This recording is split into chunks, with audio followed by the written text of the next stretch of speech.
Hello and welcome to a live deprogram with Keri Smith. Today is Thursday, and I streamed on Tuesday. It's been the first time this week that I've been back in over a month, and I appreciate your patience if you're here. I did find out just before we started that the president is doing a speech, and so we're competing with the biggest and the best. Okay. And we're still going live anyway because I had a guest scheduled for tonight.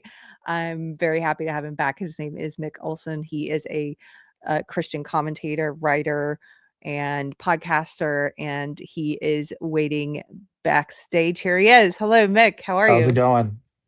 It's good to Good. be back. It's good to be back. It's been a while. It has been. It's always nice to talk to you. And Yep. I see that you've been tearing it up online and making the demons screech. Very And mad. They're very mad as always. and I just learned that you were on Dave Rubin a couple months ago. I didn't know that. That's Yep. very cool. Yeah, it was fun. Fun What were you guys experience. talking about, if you want to tell everyone? So it was we were talking about just some current stuff going on in the news that particular week. And we got into a little bit about the woke right stuff sort of halfway through. But yeah, it was great. I was on with Dave and then Katie Pavlich, if I'm saying her name right. Cool. Um, so yeah, it's on my YouTube channel. It's in the collab tab on my YouTube if you guys want to check that out. So And you guys can find Mick online at Real Mick Olson. I've got the links below if you want to go and check him out on X or here on YouTube. So we're gonna get you and I are interested in some of the same things, like in terms of yeah, interests and the things we pay attention to and write about or vlog about or what have you. It's sort of we have a if it were a Venn diagram, we have quite an overlap of things we're interested in. So I thought we could just talk about some of the craziness that's happening on the right and this creeping darkness that we've been talking about. Some of us have been talking about and trying to speak against for over a year now. And you shared today, I noticed Jordan Peterson is back on X intermittently, it seems, and he yeah, shared a clip from April of last year. Do you want to tell us about it? And then we'll play it. yeah. So there's a clip of when he was on Joe Rogan's podcast, and he was basically just this was from I think that was the last big episode he did with Joe Rogan, if I remember correctly. And so if you guys remember, if you guys have seen that episode, you go back. He got into kind of what draws people to certain aspects of politics, is what they were discussing. And he was talking about, psychopaths being drawn out of the right wing movement, essentially. And, I think he did a phenomenal job articulating exactly what the problem is we're seeing, just from a psychological perspective of the kinds of people that are attracted to power. And right now, obviously, the Trump administration and right wing politics in general is really ascendant as far as cultural power, political power, financial power as a result, as you see online. Yes. And it's that draws in a lot of the people that really are just about themselves, the cluster B types, you could say. People like Candace Yes. Owens, of course. And because it's like a moth drawn to a lamp, where they see Yes. that power, they see that influence, and they want that. And they're going to do whatever they can and say whatever they have to in order to get to that position. And so that's basically what Jordan Peterson was talking about in this clip. So Yeah. Let's watch it and then I have something to say about I don't want to forget something about Candace and about Dave Rubin. yeah, But quickly, let me say, Edie, thank you so much for the super chat. It's so good to see you. I haven't been streaming regularly for the past month because I got a new gig, and I still want to have you in the show. So I'm gonna thank you for that. I'm gonna reach out to you now that I'm back. Okay, let's watch Mr. Peterson, Dr. Peterson. In a landscape that's been shorn of reliable expert input, right? Who do you rely on? Right. Okay. If you don't know who to rely on, like, how do you keep the bloody psychopaths at bay? Right. And the conspiracy theorist mongers and the people who aren't trying to discover the truth, but who are using the conspiratorial edge, let's The say. grifters. The groypers, for that matter, right? These are people who are clearly playing power games for their own benefit, and they're spinning up these conspiratorial narratives and riding on them and occupying them in this parasitical manner. This is a huge problem already on the right-wing side in a landscape that's been... So as we said, this is a clip from April of last year, but Mhm. Peterson or whoever is running his X currently at the moment, I know they've been releasing old content and old clips, I and think that I think is that clip very is even relevant. older. Oh, I don't really? Yeah, because it was before all of his health problems kicked in, and I think it might have been from 2 years ago, 2 or 3 even maybe? I don't remember, I could be wrong, but I know it's gotta be older than just last year. But I'm anyway, pretty so sure he put the date on it maybe when it they was tweeted last it year. out. Yes. Maybe But my mind is just in such a fog with all the stuff we've experienced over the last year. yeah, it was April 22nd, 2025. Okay. Yeah. Yeah. So it was about 15 months ago. And so since then, we have watched this darkness that he was talking about then, and that you and I were noticing then and talking about. A lot of people were sounding the alarm and trying to talk about back then. We have watched it grow. We've watched it do everything he said it was going to do. Um, there are some people in the chat who are saying it's not necessarily woke right. It's just infiltration from the left. Hey, what's up, Davina? I see that. Some of it's infiltration, yes, and I guess at the end of the day, you're splitting hairs over whether these people are ideologically leftist or not. I think a lot of them are, but what's not at question is that many of them have audiences on the right. They've built themselves, they've created themselves, they've created a persona that's on the right, whether they're sincere about that or not. I don't think most of them are. They have this audience on the right. They exist on the right. So that we can get past the semantics issue, because sometimes people are like, oh, well, technically they're socialists or they're this. And I agree with a lot of that stuff. Absolutely. But Candace Owens, for example, has positioned herself as being on the Yeah. right. So It's has Nick they're Fuentes on the right. they're right wing in as much as they market themselves on the internet. Yes. That's yeah. And I And think the that's what we mean when audiences, we call them right wing. Like even when I've heard you make that point online before. When we call Nick Fuentes or Candace Owens or Tucker Carlson or any of these people right wing, they're right wing commentators, or if we refer to them in that way at all, we're saying this is how they're marketing themselves. This is where their audience is directly yes, coming from, et cetera, et cetera. We're not saying that their ideology that they're espousing, that even the term woke right, it's kind of correct. an oxymoron statement Yes, on purpose to point out the absurdity of the fact that these people are woke, just like the woke leftists, but they're marketing everything to the right wing audience. It's intentionally supposed to highlight the ridiculousness of that concept. But 100%. anyways, And as Davina says, look at what they do, not at what they say. Yes, we're going to talk yeah, about that, about discernment, about how to figure out what they really are.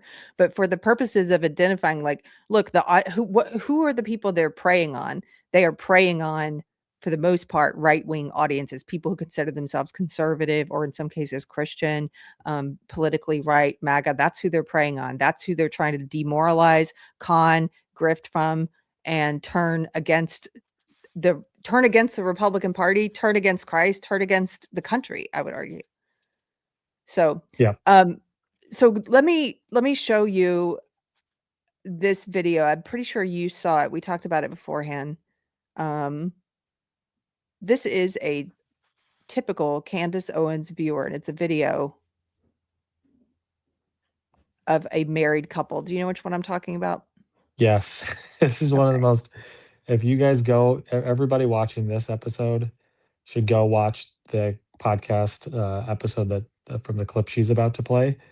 It's if you want to get a crash course in just watching how the conspiracy theorist, quote unquote, how their mind works and how they reason and rationale through things, or lack thereof, I should say. That's a perfect episode to watch. Don't go do it while you're watching this, but go Yeah, well, we're go about to after. play a clip from this. So this Yeah, is, and I do not exaggerate, because I've talked with some normies who don't keep up with what Candace is saying, which, God bless you. I wouldn't if I didn't think it was such a problem. I wouldn't watch yeah, any of it. I watched originally I watched 10 full episodes of all the anti-Charlie, anti-Erica stuff, because I wanted to be able to do videos about it and to talk about what I thought was happening and how she's using cult tactics. And what's funny is her cultists always yell at you like, you've never watched an episode, and then when you say, well, actually I watched 10 so I could do this, so like, oh, I yeah, guess you're a fan, then they make fun of you for watching it. yeah, It's like, what is this? They're just like leftists. They just say yep, words to win arguments. The words don't have to mean anything. They don't have to have any right, consistency. So this is a couple on the right, a married couple, and just the wife is a Candace Owens fan. So just listen to where her mind is at. Okay, which one? Charlie Kirk's not actually dead. What? Selena Gomez is actually What? dead. And her and Justin Bieber's love child is with What the Khloe fuck are we talking Kardashian? about? Well, it's conspiracy theories. Someone's killed my marriage out here. Yeah. Okay, so the husband there is kind of joking, but not really. Just look at her face. He says, "This almost killed my marriage right here." Yeah. And I've been seeing this from lots of men online talking about this. We've got some other tweets to show you about their Oh, it's wives. so bad. Yeah. It's so bad. I mean, I feel like in this sounds bad to say, but I think there's a lot of truth to this. The people, and you know this, based on who Candace Owens, you could tell by her marketing and her merch and the way she speaks and all this. She's specifically marketing to like middle-aged moms who have nothing better to do than Yes. sit online and watch podcasts and get drunk with wine Yes. and like that stereotypical middle to upper middle class wine mom. That's her Yes. audience. And it's just With no it's discernment and with zero, you know what it is? You know what I put in the right. show description, Mick? I put the 2 Timothy verse. Oh yeah. You know what I'm talking about? I put the verse Yes. about, in the final days there will be lovers of self and people who creep into households and seduce gullible women who are Yes. laden down with sins, who are always, what does it say? Learning, quote unquote, learning, but never arriving at the truth. Yes. Yeah. Like, That is such a good verse about this. I feel like if I remember correctly, I put that in one of my Christian Post articles a while back, a year ago, talking about this stuff, and it so perfectly encapsulates exactly what's happening. yeah, And it just shows how I think another big problem with the people that she's marketing to and how why this is so effective. It honestly just comes down to boredom. And there's that old saying, idle hands are a devil's yes, playground, essentially. If I'm getting that quote wrong, I might be misrepresenting it there. But the basic idea is that if we're not doing productive things and we're just sitting, and this is the problem in the internet age, in our age in general, where we have every need met, everything is super convenient.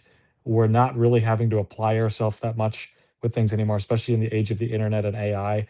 Everything's at the tip of our fingertips exactly when we want it. Here in the United States for the most part. And it's created a society of bored people that are not doing productive things in society, in their homes, in their friendships, in their churches. And they get sucked into this kind of conspiratorial stuff because it makes them feel like they're part of something. It makes them feel like they're part of something important, like they're in the know, like they're part of this group that is going to save society from all these evil conspiracies that they believe in. And it's just not it's like that mixed with this reality TV show type obsession yes. where it's just people just love drama. Again, it goes back to boredom. They don't have anything exciting going on in their life. They need to go and be a part of something exciting, and this is that exciting thing that they can be a part of. It's like an addiction. Oh yeah. They can't turn it off once they get addicted to it. And actually, there's one of the posts that I'm going to show you is I just pulled a bunch because I hear from the candy cultists all the time, as I know you do. And I Yeah. just pulled one from one of them who talks about, who Unfortunately. says, she says, I'm addicted to Candace. She says, I go into withdrawal when I haven't seen an episode. And it's just, Just yeah. crazy. it's just crazy. Let's finish watching this couple. Yeah. So he says, this almost ruined my marriage. My marriage out here. Yeah. He doesn't really agree. I don't know. I saw some videos a lot on Twitter that day. What day? Oh, When yeah. Charlie Kirk Okay, died. that's fake though. So You saw some people did die, you- probably. Did Yeah. that look like death? no. Well, it's questionable. Oh, It's questionable, It's- dude. I've seen people shot. I've been part You've of seen shootings. movies. Does that in look the like real death? world, That looks more like like death than movies. the I don't Charlie think Kirk. movies are like. But it is. I'll put it this way. When you Can look I at his, talk? when you look at his situation, right? First off, a man shooting a shot that far away. So this woman, this wife, appears to have pulled him What a into a lot of nightmare. this stuff total nightmare. And then she cuts him. She's like, "Can I talk?" The way she says that to him, to her No husband, respect. no respect whatsoever. Oh my goodness. And again, if you're going to be the kind of woman that is going to get sucked into this stuff in the first place, you probably don't respect yourself. You probably don't. You certainly don't respect. If you claim to be a Christian, you're probably not at this point. I don't know how you can be a true born again Christian and be so consumed with this sort of thing to the point where you're going to accept it as gospel, and as a Yes. result throw out all of the, which we can get into this in a little bit too, but throw out all of the foundations of truth and Christian epistemology and Yeah. and this biblical All of it. foundation for everything. You have to abandon that in order to buy into a lot of this stuff. Yeah. And she certainly doesn't respect her husband. You don't. I mean, if you don't respect yourself, you don't respect Jesus, you're not going to respect your husband. Like, Yeah. these things all go hand in hand. It's So from the ground up, like, and I had someone asking me for advice about what to do, and with a spouse who's pulled into stuff like this. And I think some of that is there's so many things wrong. This is just a symptom of a bigger problem. This woman being into this Candace Owens crazy stuff and talking about how Charlie's not really dead and he wasn't really killed and it was all faked and all this other crazy stuff that she's gotten from Candace Owens. It's a symptom of a bigger problem. That's not the problem. The getting trapped in a some cult leaders online ridiculous, cult that's spreading this darkness and this wickedness in your mind. Like, that's just a symptom of something else. And at the it's root of it, postmodernism. yes. It's an abandonment of objective truth, objective reality. Now it's really Gnostic if you get down to it. It's the secret hidden knowledge that only Yes. the gatekeepers like Candace Owens truly have. And you have to question everything and question reality itself, because everything else is a lie except what the theorists themselves like Candace tell you, except what someone like Alex Jones or Tucker Carlson or Nick Fuentes or any of these people tell you. They're not to be questioned, all in Yeah. the name of questioning everything, because questioning is what leads us to the truth and what leads us to freedom. It's like, okay, yeah, you should be able to question and ask legitimate questions in pursuit of legitimate objective truth. But that's not what this is. This is an abandonment of objective truth. And if truth it's just like that second Timothy verse, always learning but never arriving at Yeah, the truth. exactly. If Yep. truth is not the aim, then asking questions is just vanity. It's not a virtue in and of itself to ask questions.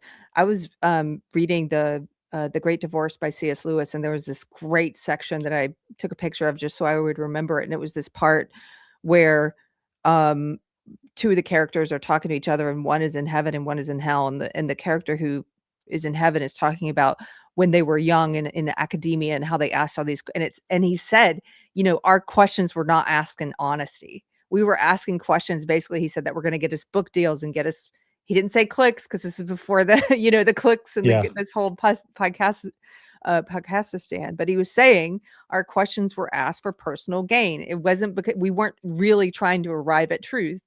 And I was reading this just like blown away at how relevant it is to what we're seeing around us. Truth has to be the aim. Yep.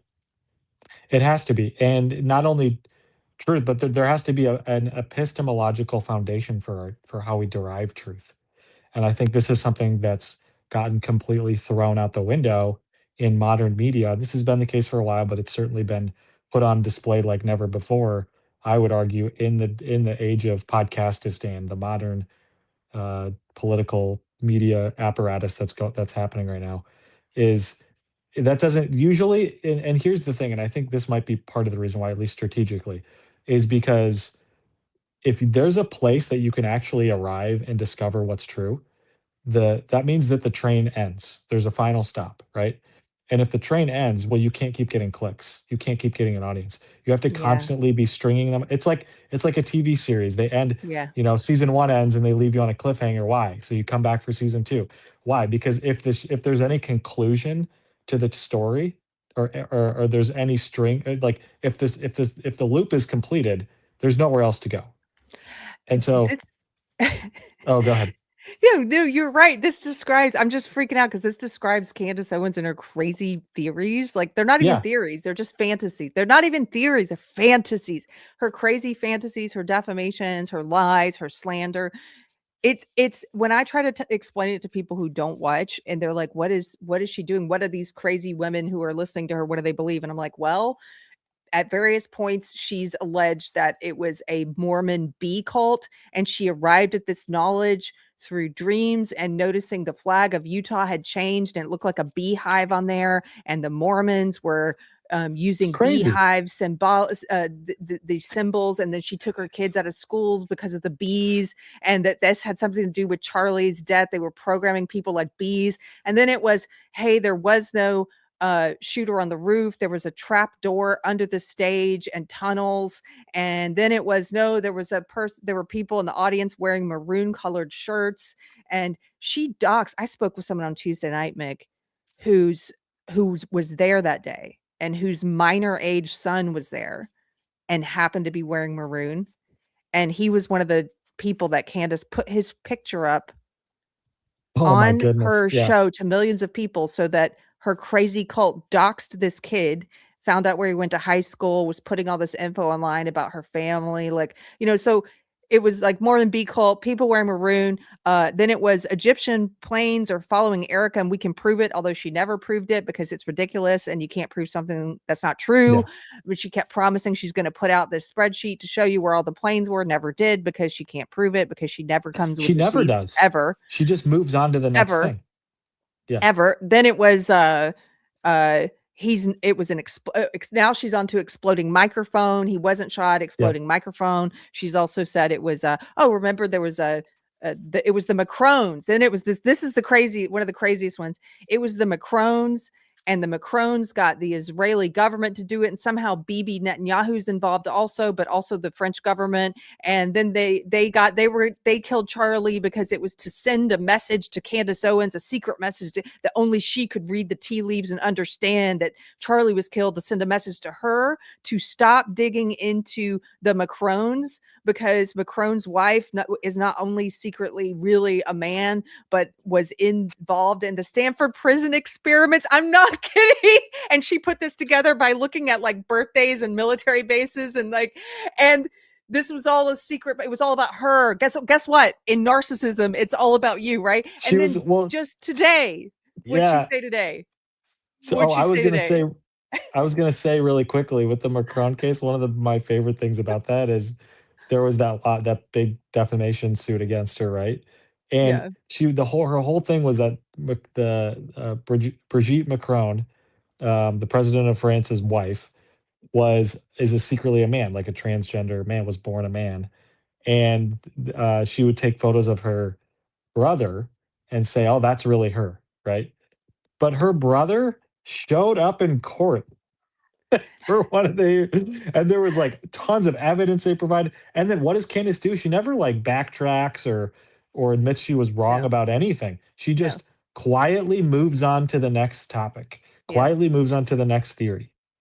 It's nonsense. Again, it's that it never ends. Why does it never end? Because as soon as it ends, as soon as there's a conclusion to the story, or as we actually arrive at something close to the truth, well, her whole gig is up. Her And business then she model has is to over. move on to the next She has con. to move on. Yep. And it's just like today she said two things. One of the things she moved on from months and months ago, remember, is she pretended that her life was in danger, which is really a sick, disgusting thing, that a malignant narcissist who has literally put Erica's life in danger multiple times. Erica is getting death threats because of this crazy psychopath and her millions of listeners. And she's literally put Erica's life in danger. She's put other people, Charlie's friends' lives in danger. There have been arrests. One of her crazy cult followers was arrested for making credible death threats to Seth Dillon.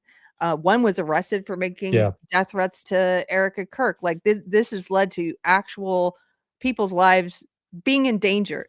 So what does she do? She does the classic Darvo and projection, and she pretends that she's suddenly worried her life is in danger. And she said that she had evidence and that she was going to release the evidence that there was multiple millions of dollars spent by the Macrons to assassinate her, and that she knew for a fact that there was a team of the French, it was like the French Legionnaires and one Israeli spy, and they had been paid millions of dollars to kill her, and she was going to have to go off the air to protect herself. And then she was spotted at Dollywood, and she was posing for photos at Dollywood. And she never mentioned it again. Where was the evidence of these death threats? If you're the assassination plot. If your life is actually in imminent danger, like she was convincing her followers, you wouldn't be posting photos of where you are at all. Like that reminds me of when Elijah Schaffer did the same thing, if you remember that. Yes. When he said the FBI was after, and secretly, really what was going on is he was in the middle of a divorce, and there was some crazy, drug addiction, crazy stuff going on like that. But what did he tell people?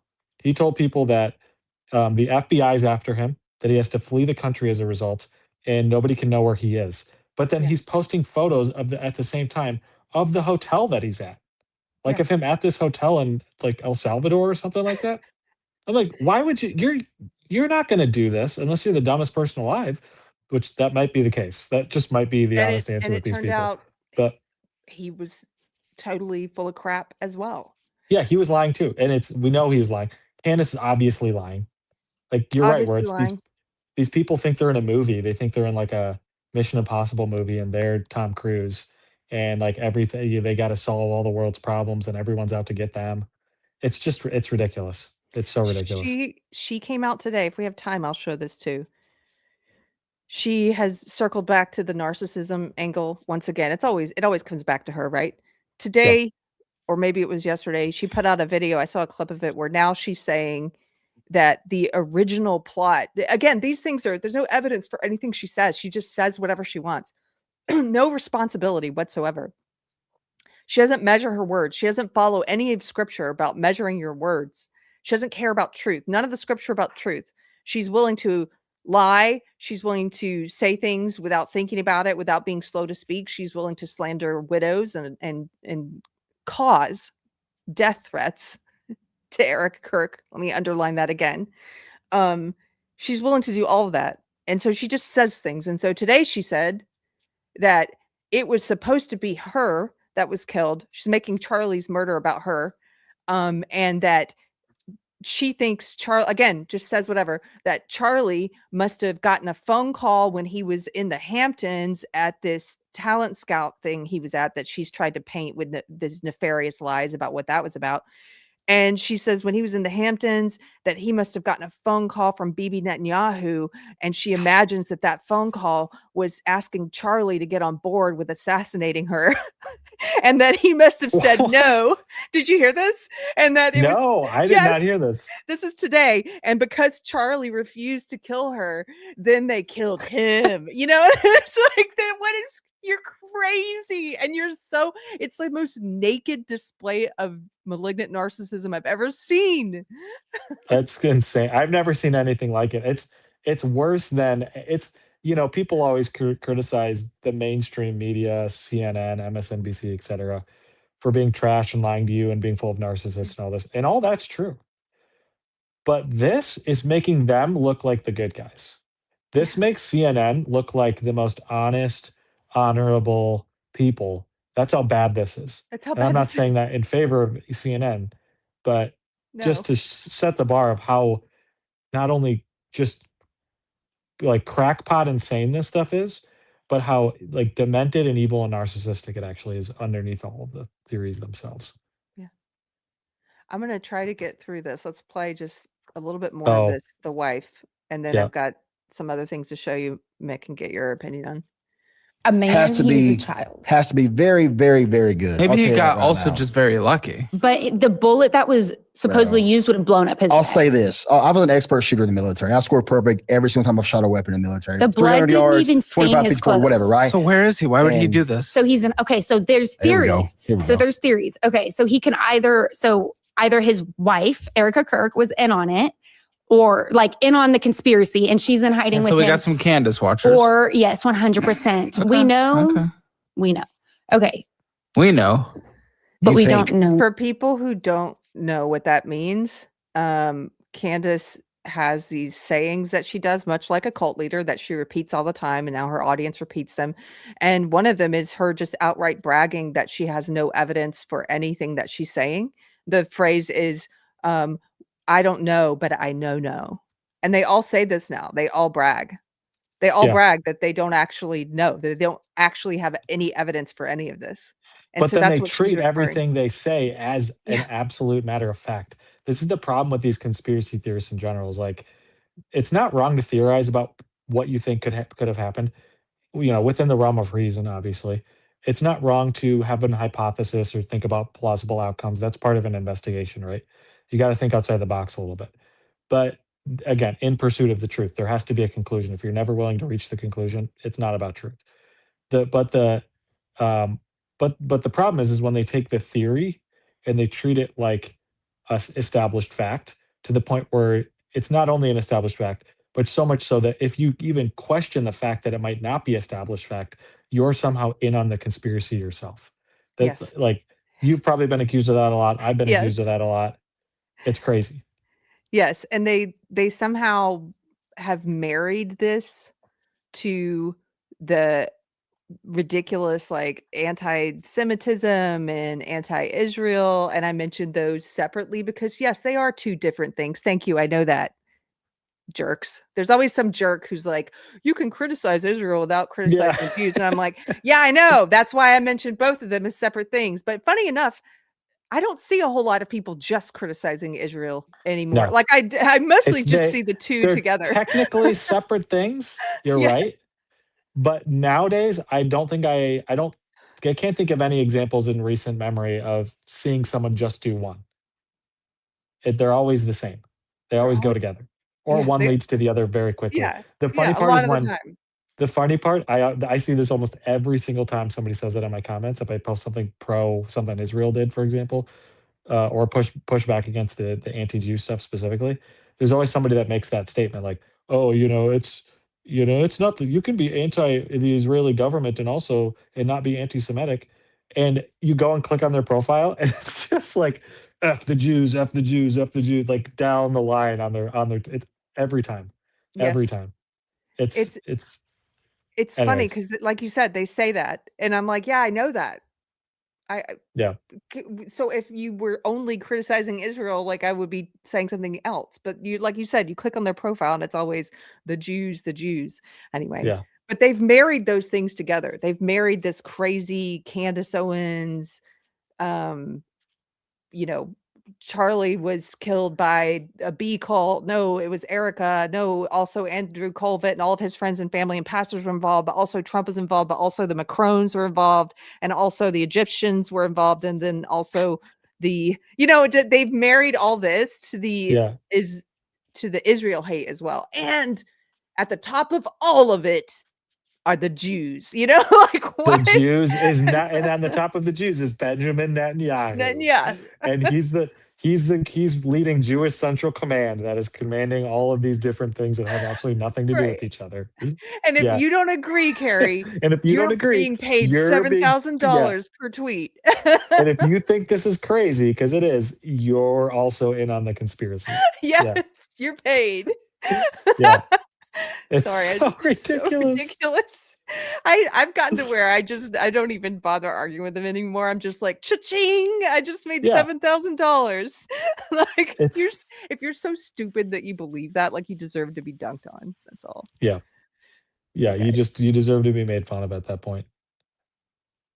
Okay, so let's continue with the crazy stuff this girl believes, this woman believes, this wife believes. Maybe It gets I so don't much know. worse. Yeah, because of Candace. No. You think? We don't know, but we know. It's called a think, not a know. No, we know. So, so either his wife, because she's got ties to child trafficking. She does. Based off of. based off of the work she did with children. She was kicked out of, what was the country? She was kicked out of the country for it. So do you notice how they look at that guy's face? They never have specifics. They never have specifics. They don't have any actual evidence, but they say the worst, most malicious, most defamatory, disgusting lies they could say about a person to accuse someone of having ties to child traffickers. You know what's funny?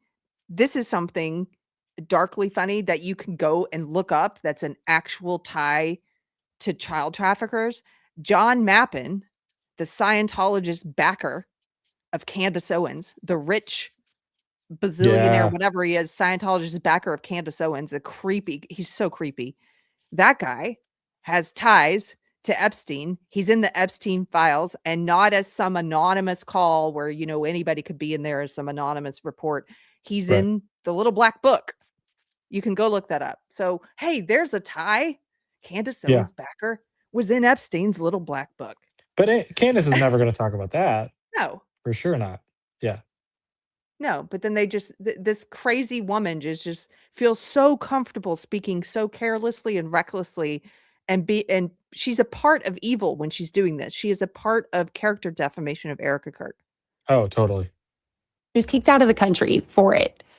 Yeah. So that country. You got to know this, dog. It was like Slavia. What? Where is it? What was Slovenia? the country? No, there was a country that she did like Ukraine. Was it Ukraine? No, it wasn't Ukraine. She doesn't even know. She doesn't even know. Don't look at me like that. I'm legit. I actually know the just answer to this. And she doesn't even, and I'm not part of the candy cult. I know exactly. It's Romania, right? Because they try to tie it to this. They try to tie it to Romania. Yeah. It's like charity that she was a part of at one point, and say that she was trafficking kids through do they have any zero evidence? No, not a shred of evidence for this. It's just it's a hypothesis. I'm just waiting to I know. I'm trying to remember the country, but she was kicked out of a country. What?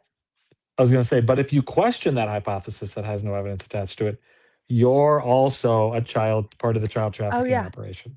Yeah, so. They'll call you that too. It's so gross what they do. It's wicked. She was doing like adoption work for little kids that don't have parents, and they were going missing, and so she was kicked out of the country. We're not going to have Pepsi with baby flavoring in it. I mean, what the hell have we become? So Erica Kirk. Sorry, somebody cut something in that with Alex Jones. It was a surprise.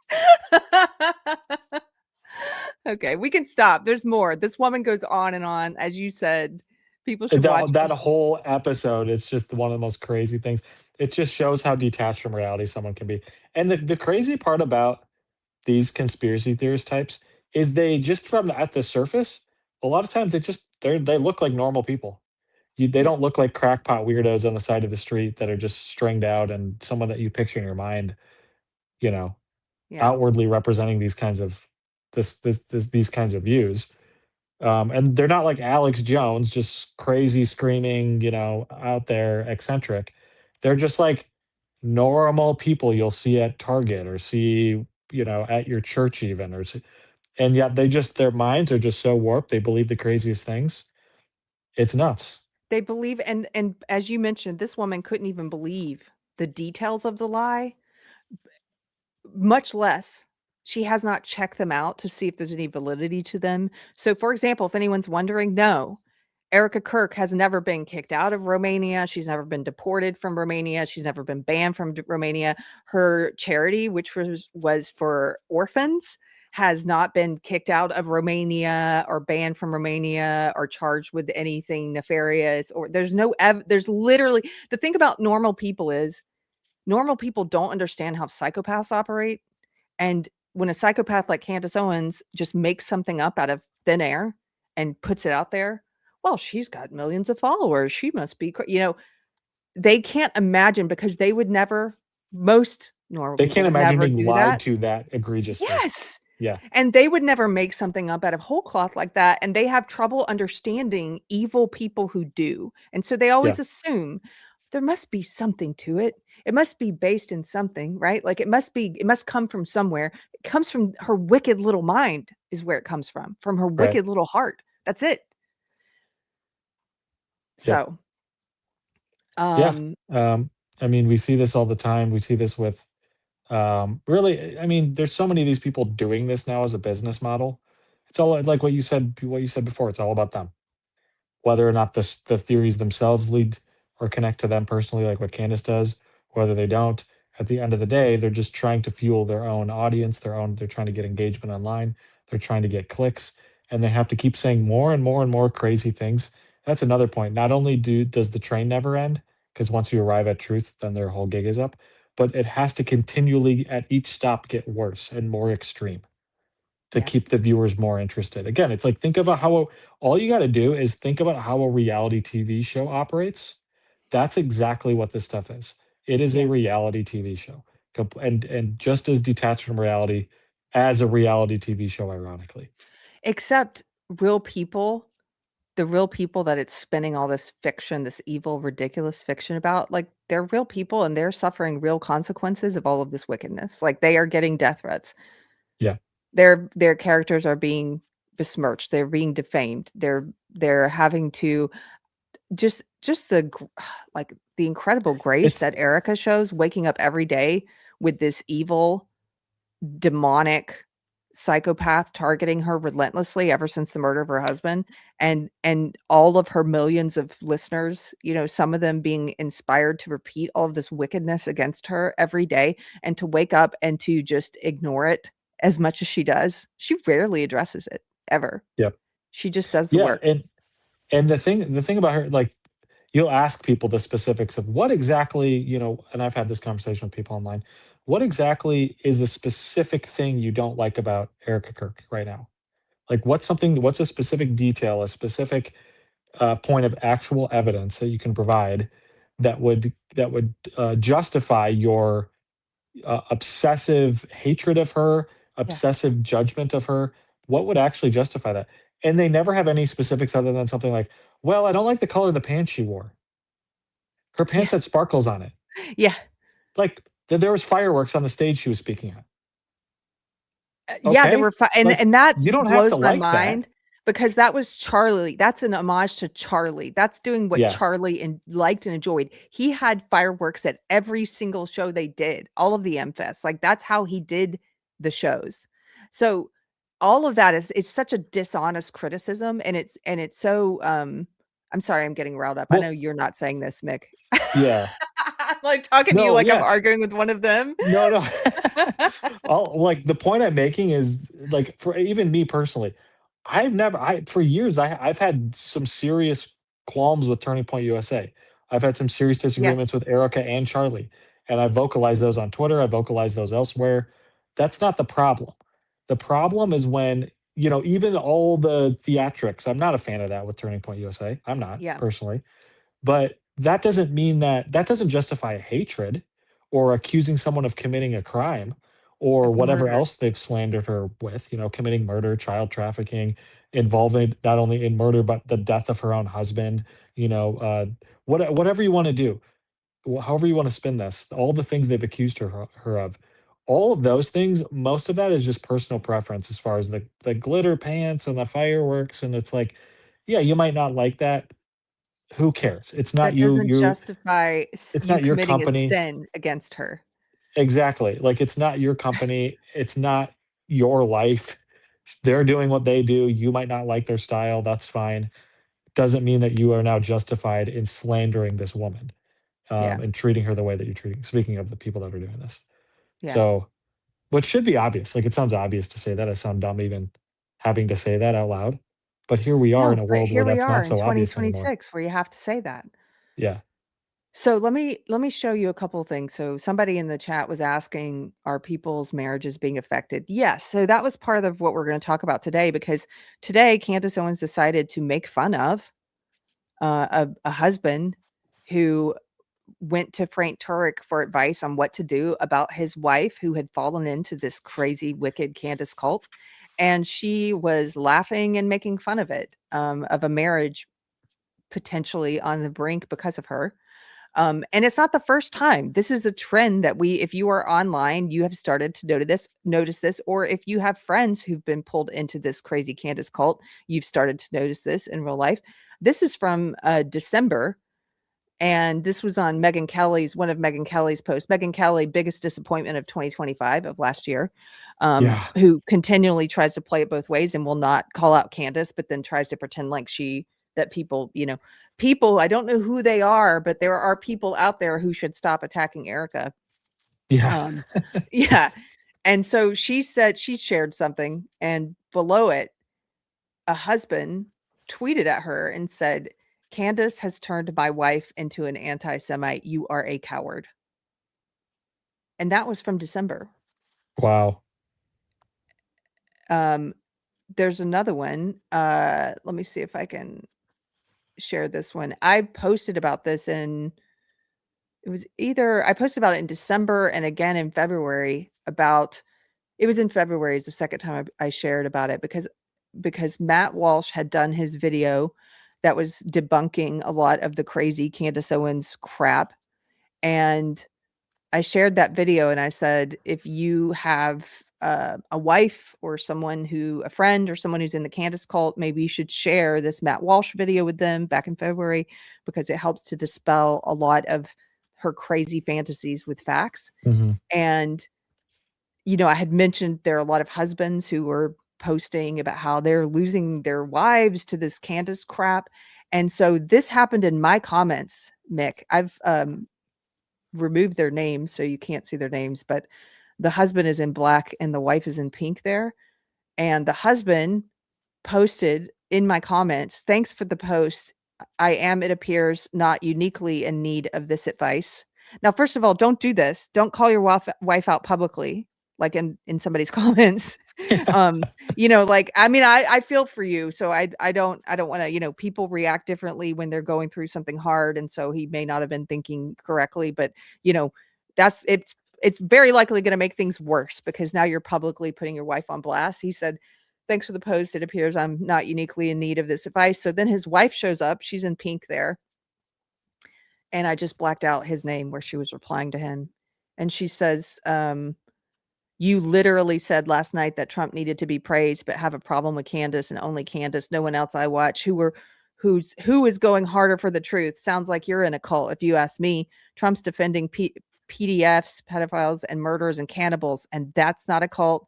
And then she says, "For the record, I'm in my Bible and I study the word regularly. You are not. And you think prayer is optional. I get direction from him and only him, because you refuse to lead our family." Oh, wow. That's your comment section. Yes. Wow. Yes.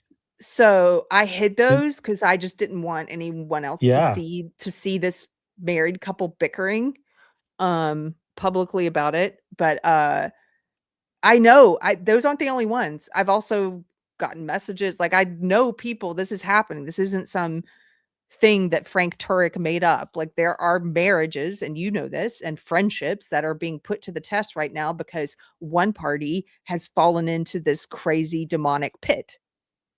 Do you want to talk a little bit about that? Yeah, I was going to say, I'm not married, so I don't know as far as that perspective. How, as far as personal experience dealing with anything like that from that perspective.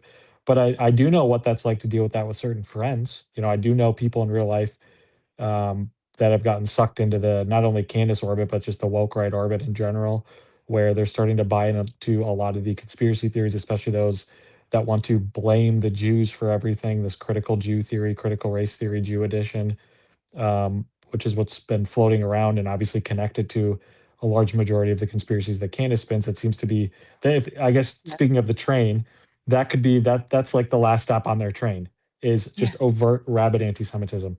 It seems like every conspiracy theory that's untrue, the ones that are untrue lead to anti-Semitism, it seems like.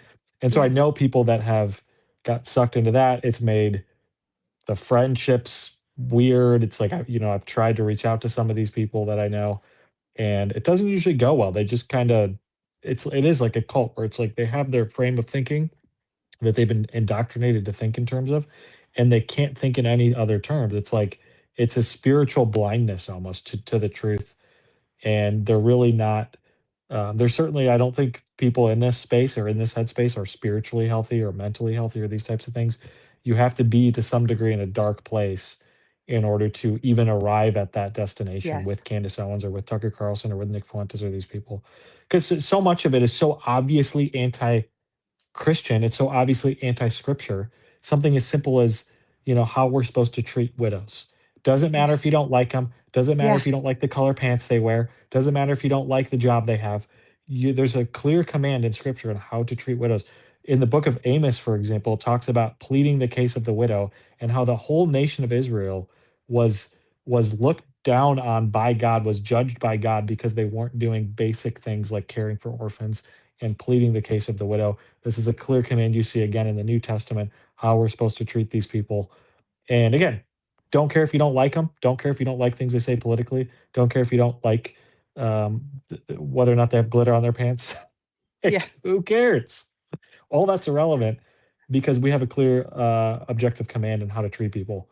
Yeah. And it's again, this is stuff that should be obvious, but I don't think that these people are healthy. I don't think that they're spiritually well. They're certainly No. not obeying the scriptures if they claim to be Christians. And especially with the anti-Semitism stuff, you could say the same thing about that. It doesn't matter if you're a covenantal, replacement theologian or a dispensationalist or something in between. There's clear objective commands on how to treat Jewish people in the New Testament. Very clear. Paul's very clear about this in Romans 9 through 11, not to be arrogant towards the Jews. He doesn't say, don't be arrogant towards the Jews, unless they do something politically you don't like. Don't be arrogant towards the Jews, unless you don't like the president of their nation. Don't be arrogant, fill in the blank, whatever thing they're saying about the Jews and using it as the excuse to hate all Jewish people or to drum up this critical Jew theory crap. Doesn't matter. There's a clear objective command that says this is God's attitude towards these people. And if we claim to be Christians and have a heart after God and be following Christ, then this is how we're supposed to treat these people. Yes. Irregardless of whether or not they wrong us, irregardless of whether or not we like their politics, doesn't matter. It doesn't Those matter. things do not matter. And it's not what they would say, because I've talked to enough of these cultists is, well, but she's a murderer. Well, no, she's not. That's the thing is you can't just you don't slap. know that. You don't know that. And the only person who's committed a sin in that equation is now the person who lied and called her a murderer falsely. Like that's the person who sinned. And that's a grave sin. And you don't treat innocent people that way. You don't treat people who've done nothing wrong. Like that it involves so much corruption of the heart to behave that way. Do you have any you and I have talked about this offline, so we don't have to, we can be, I'm not putting any friends or anyone on blast. I have 4 friends that I've kept who are in this cult to some degree or another. And everyone else, if they weren't that close to me and they were just like acquaintances and they got into the cult, I was sort of like, okay, goodbye. I don't have the bandwidth for it. I don't. No, yeah. And I don't have to allow you to treat me like a doormat. A lot of them are very abusive in the way they behave, So if we're not that close, I'm not gonna, maintain it. Goodbye. And I hope you find your way out of the cult and I'll pray for you, but I don't want you in my life. And especially for strangers, like the Candace cult members that I don't know, the Candy cult that replies on Twitter and stuff like that. I just block all of them. I don't want to know you. So, but I have kept 4 friends who are in varying degrees of accepting of the Candace cult nonsense. Have you found any silver linings, like any glimmers of hope in talking with any of the people like that in your life? Or is it all pretty much like, we'll have to wait and see if this blows over? Well, I think for me, and maybe you've experienced this too. A lot of the friends that I have are people that I know in real life. Even if just acquaintances or close friends, it kind of seems like the same outcome as far as this goes. They know what I do on the internet regularly. They know that I've worked in politics, written for political, national publications, organizations, things like that. They know the kind of work that I'm doing on Twitter, the kind of videos that I I've been posting on Instagram about conspiracy theory thinking and all this stuff, and they already know where I'm coming from. And so I think they interpret me trying to talk to them about this stuff. They think I'm brainwashed, and they think Yes. I've gotten Yes. bought in. They think I've bought into something, and I'm so brainwashed that I work for the people, quote unquote, Yes. work for the people that are doing the brainwashing to society at large. And of course, that eventually to them leads back to the Jew. Like they think Yeah. I am part of the Jew conspiracy, and I bought Yes. into to their positive propaganda that makes them look good. And now I believe it so much that I'm on a mission to try to make the conspiracy people at the top of the totem pole look good. Like that's Yeah. what I think they think when I try to. So maybe I'm not the best person to try to talk to these people. Well, no, this is But so much like the woke and left. none of that's Okay. true, by the way. None of But that's true, but it's so much like the woke left. You made me think. So when I first started leaving the woke left, like 10 years ago now, I had friends. My dog is crying because he wants to go. He can smell that my husband is cooking steak. He wants to go in the other room. Tiger, come here. Um, so when I first started leaving the woke left, I had friends who you may know part of my story. I know we've talked about it before, but I had friends who denounced me, the whole woke cult I was in. I had some friends who publicly denounced me. I had a longtime friend from high school who denounced me and wrote a long post about how I had gotten sucked into a cult because it was like, no, I'm leaving the cult. Do you not understand? yeah, Like you won't even stay friends with me. And at that point, I was very much like, it wasn't like I went rah, rah Trump or anything. At that point, I was just like, I'm going to be an independent politically, which technically I'm still an independent politically, just happen to vote with the Republicans most often now. But they were it was crazy because it was the woke cult members when you left that saying, wow, Keri's been brainwashed. She's part of a right-wing cult now, and it's the same thing with these crazy woke yeah, right people. If you they're criticize them, they think you're in a cult. they think you're in a cult, and their reaction's never, oh, what, because I think that, like, for example, I think that the Candace people are in a cult. I think that the woke right people are in a quote unquote cult in the general sense, meaning the way that they think their Right. epistemology is cult like, right? It's this Right. all or nothing thinking. They're not willing to question their own reality and the very things they believe. It's question anything and everything except themselves and their own conclusions about things and their own, you know, the wizards at the top of the cult like Candace and Alex Jones and these other people don't question. They're the source of truth itself, right? That's how a cult operates. But even with those people, I'm always curious about how they get to their conclusions. And I was asking them, okay, even like friends I have that have kind of gotten, some of them that have gotten a little bit pulled into that. I've always tried to be like, okay, how did you arrive there? I want to know exactly how you arrived at the place you arrived at. And that never is returned, right? No. That sort of thinking is never returned by them. They're never curious about how you arrive. Like if you No. walk away from something they believe, they're never going to be like, why is that? Why do you think that now? What drew you to that conclusion? Why? Because they're not interested in truth. Their whole Exactly. their whole mode of thinking has nothing to do with whether or not something is true. It has to do with how they feel, and usually it has to do with um, them wanting to be a part of something. They feel out of control with the chaos of the world, and the world is a very chaotic place, and not everything fits together like a puzzle piece. And so that's unsettling to a lot of people, especially people that either one have nothing going on in their own life, nothing exciting, they want some excitement, or two have personal issues and their life is kind of a mess and their Yeah. own life feels chaotic. And so they reach out to these things. They need a simple explanation of reality.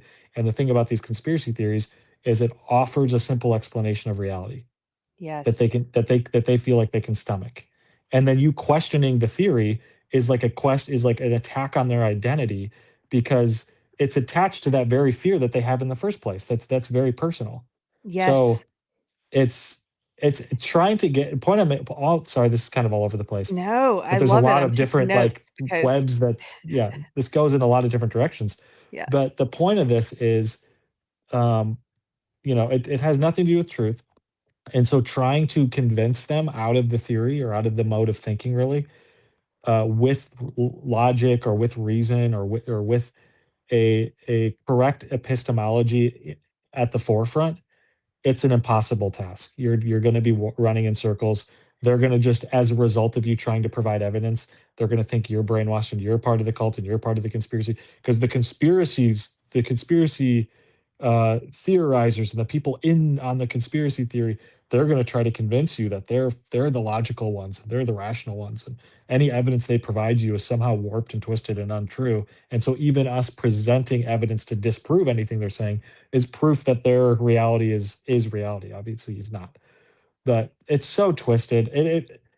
It's I so one of the things you said though about if you don't go along with them with all their cultish beliefs that they don't have evidence for, it's all just this hodgepodge. At least when it, in my experience with talking to some of the people who believe this stuff, it's just a lot of the gish gallop. It's a lot of they throw everything in the kitchen sink. It's like the kitchen sink method, where they just throw out a lot of things, and if you try and tackle them one by one, they get upset because you're like, well, let's just take that one thing you said and let's try and have a conversation about that. Oh my gosh, why do you want to have a conversation of that? I'm like, well, can we take this apart one by one? But if you question it, you said they react as if you are questioning their identity, and it's so true. And it's very similar to the woke left, where they take it as a personal affront and a personal insult if you don't buy into all the same conclusions that they've come to. Like if you don't share those conclusions, then they view it as either, like you said,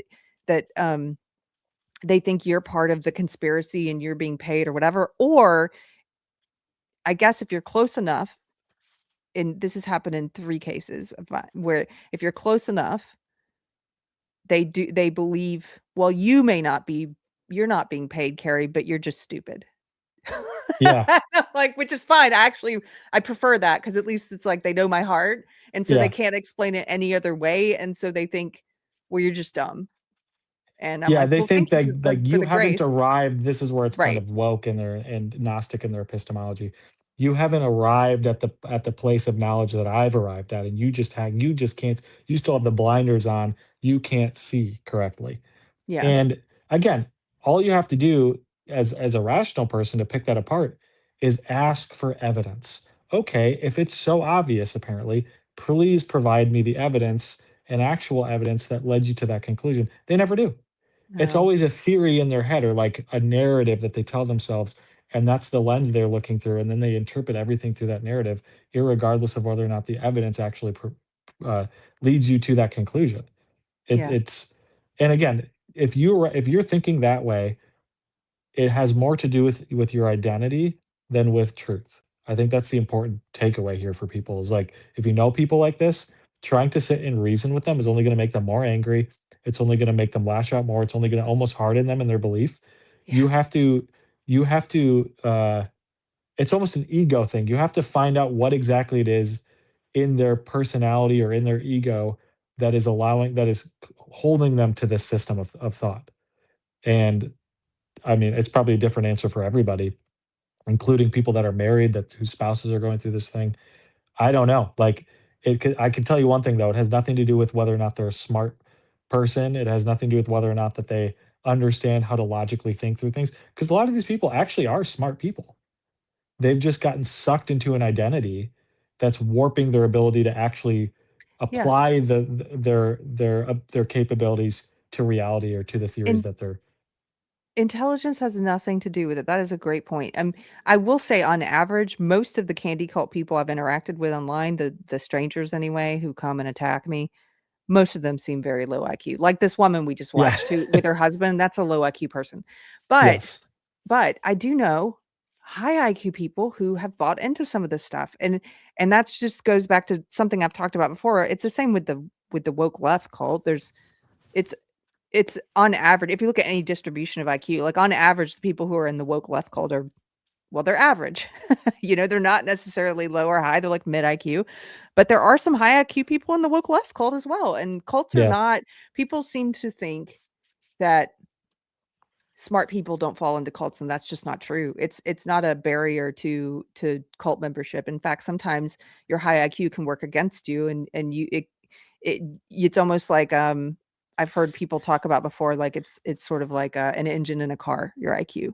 I've heard people say if you have a really great quick engine, like if you have high IQ, in your car, but you're going down the wrong road, you're just going to get there faster. Yeah, Like you can rationalize better. exactly. You can work You can backwards. you're more Yeah. creative with the More theories then. creative. Yeah.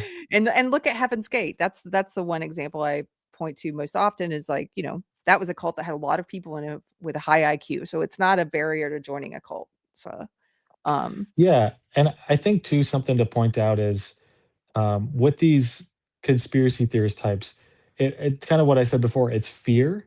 And I think ultimately it's a lack of, they don't trust in the goodness or sovereignty of God, right? yes. They see the craziness in the world. They do see ways in which society has been lied to, or they see Mhm. corruption in our government, and they see these evil things happening, whether personally or societally, and they don't see justice right away, and it frustrates them. And that's understood. That's the part that's understandable. It's like, yeah, I get it. You see people commit crimes in our government, you see bad things happening in politics or in academia or in the media or whatever it is, and you want justice for those things. That's a good thing to want Yeah. there to be justice served to evil, right? But they think that it needs to be done on their terms and in their timing and right away. And so because they don't get that and they see these wrongdoings, or maybe it's something that affected them personally, maybe they knew someone that got COVID that was lied to Yeah. about the treatment and died as a result of false treatment, that, again, lied to from the media, from the medical establishment, whatever. And they have that personal hurt, and they develop bitterness, and they need that quote unquote justice right away in their mind. But again, the thing they're calling for is not actually justice. But then they see these conspiracy theories, and it appears to give them the answer of who's really ultimately responsible for the crimes that they saw. And so it gives them someone to blame, right? It gives them Yeah. somewhere to place the anger and the bitterness, and place the so-called justice that they apparently are seeking.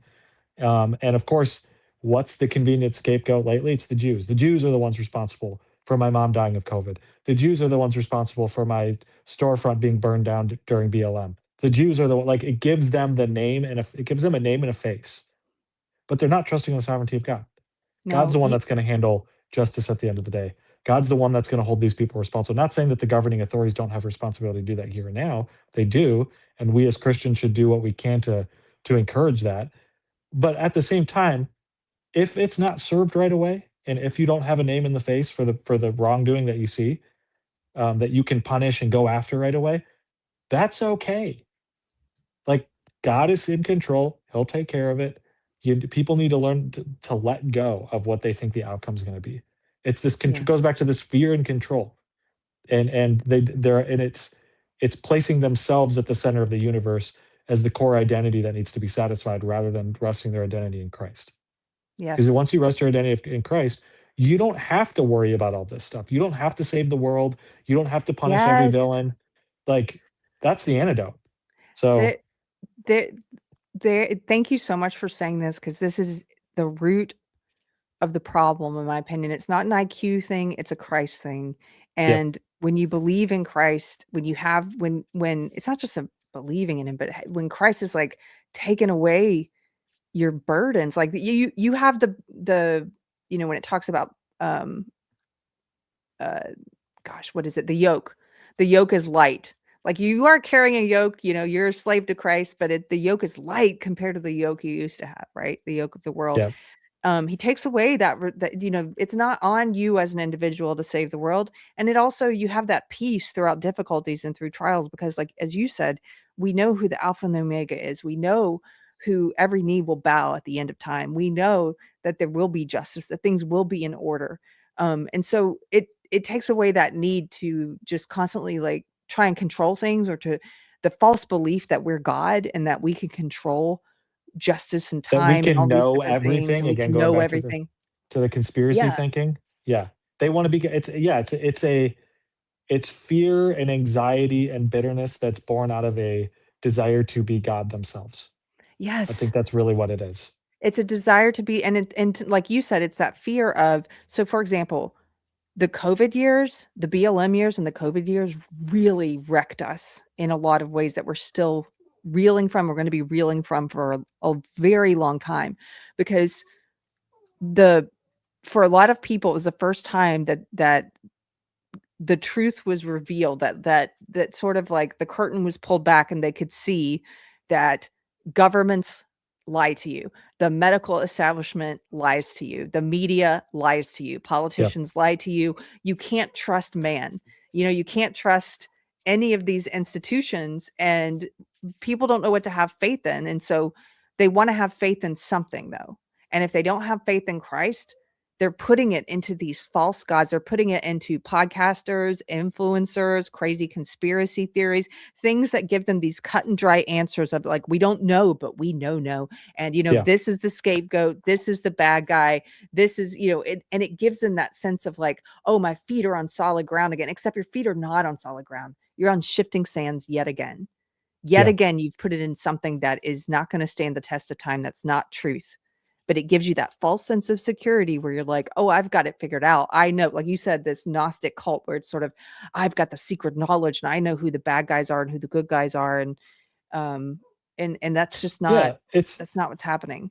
And the sad part is again, I know this about people personally that I know that have gotten sucked into this orbit, is they were some of the loudest people during the BLM era, during the COVID era, during the era where the woke right or woke left was kind of culturally ascendant and in everybody's faces and kind of taking a wrecking ball to so many different things in society, at least at an extreme level that we saw it a few years ago. They were some of the loudest people speaking up against this stuff.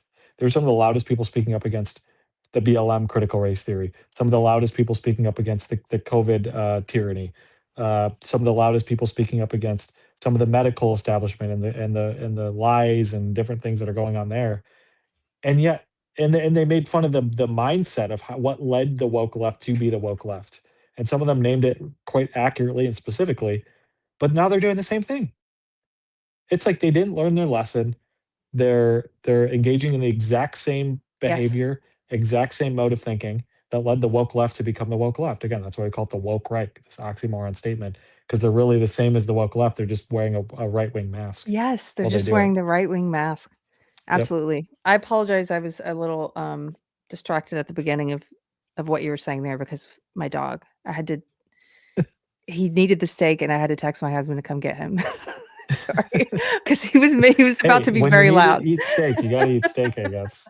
He's so spoiled. He could smell it. And he's just like, let me out of this room. I got to get in there with the steak. Me and him are not so different, I guess. So. Yeah. Okay, I want to show you. How much time do you have left? I'm good. I can keep going. So I'm going to show you this video from Frank Turek. Frank Turek. Oh yeah, that's right. Frank Turek is one of Charlie Kirk's mentors. He's a pastor, and isn't he? Was he a professor or something? He's a Christian apologist. He's a smart dude. He does these campus tours as well a lot, and will kind of give the microphone to whoever to answer questions. And Charlie had reached out to him years ago and asked him for coaching and lessons on how to do apologetics, like how to talk with people, how to do debate, how to have discussions and conversations. And he's one of his mentors. And he is, of course, everyone that was close to Charlie, whether it's his wife, his pastor mentors, his friends, whoever was close to him, Candace has attacked. And so Frank Turek is one of her targets, frequent targets. But Frank shared this. Well, I'll just let you hear it. It's what we're talking about. It's a husband who's asking for advice on what to do about his wife and her influences. Here we go.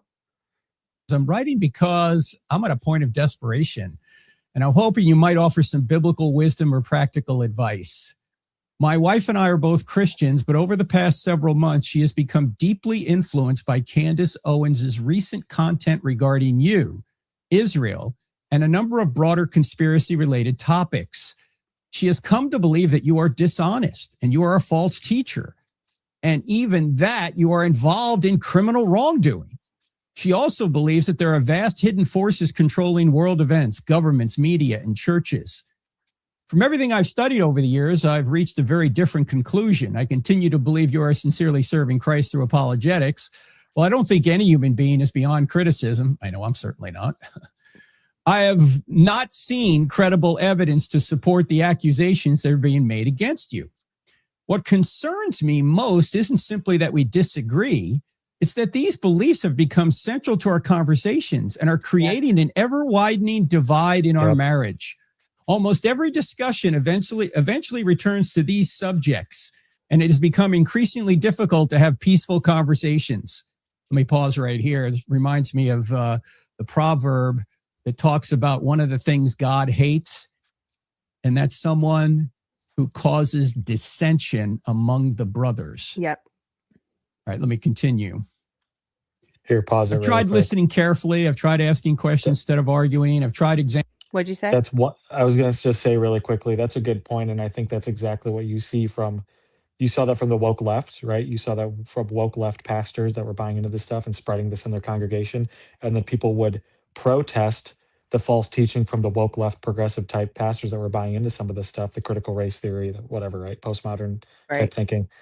So many regular evangelical normal Christians in churches protested this stuff, whether in person to their pastors or online or whatever it was. And what was the accusation these kinds of people always got that were protesting the false teaching? You're causing divisions in the body of Christ, right? No. Same thing is happening. You hear people like Joel Webben or Dale Partridge or Candace Owens or Tucker Carlson or whoever. They're always labeling people that are criticizing them as causing division. You see that both in the evangelical space and outside of it in the broader political space. They're always accusing people of exactly the behavior that they're actually committing. It's this projection. Anyways. You're 100%. It happens every time. It's like, this is a feature of what the secular world calls cluster B personality disorders, whether you're talking about psychopathy or borderline personality disorder or narcissism or any of these things. These things are classified in psychology as cluster B personality disorders. It's one of the tactics of that. It's an inversion. But if you're a spiritual person, if you're a Christian person, you know that that's also a tactic of the devil, of evil. Like it is just to twist things. There's no creation. There's just destruction. And there's this inversion of truth, substituting dark for light, evil for good. Like that Bible verse in Isaiah, Right. Oh, wait. Okay. So we're going to. Anyway, sorry for cutting into the. No, I'm glad you did. I'm glad you jumped in to say that. I'm going to back up just a little bit. Okay. Here we go. Let me continue. I've tried listening carefully. I've tried asking questions instead of arguing. I've tried examining the evidence together. None of it seems to help. The more evidence I present, the more convinced she becomes of the evidence itself as part of the deception. It's like, exactly. There's no way of winning here, right? In fact, if you think that all evidence is part of the conspiracy, there's no way of getting outside of that to show that the conspiracy isn't true. There's no way of unfalsifying that. That's the problem. Or falsifying that, I should say. All right, let me continue with this gentleman's question. As Christians, we're called to seek truth, to test everything, and to remain humble. I'm struggling to know how to do that while also preserving my marriage. I'm not writing you to ask you to defend yourself personally. Rather, I'm asking how a Christian husband should respond when someone he loves becomes convinced of claims that seem resistant to evidence or meaningful dialogue. How do I continue loving my wife well without constantly arguing or silently affirming ideas that I sincerely believe are false? I've also wondered whether there can be a spiritual component to this kind of situation. Scripture speaks about deception, discernment, and spiritual warfare. But I want to be careful not to simply label someone I love. I don't want to respond with pride or anger. I want to respond with truth, grace, patience, and wisdom. Man, this lady has a very thoughtful husband. Props to this guy. Say that. Yeah. I don't know if I'd have the patience to to deal with it like that calmly. Yeah, so good for this guy. I did not pull. There were lots of comments from, when I pulled the comment in on my post from February where the spouse was like, the couple was arguing in my comments. There were other things I could have pulled. This would have been too long, but there were people in there there were other people in there talking about how they had dealt with this. And there were people in there giving advice. And there were some men who were saying, divorce her immediately. Like they were just like, so there are a lot of people like this husband who's writing to Frank Turek, as you're pointing out, he has a lot of patience. I would say if someone's in this situation, whether it's a spouse or a friend, ask them. And I've tried this a few times, and it's you always get an interesting answer, and it's kind of revealing. And I've noticed when I ask questions like what I'm about to say here, you get you can see the gears kind of start to turn in their head, or them kind of realize, oh, I don't actually have an answer to that, or I know what, like, you can tell, they can tell that what they're Yes. doing or saying or thinking or believing is irrational.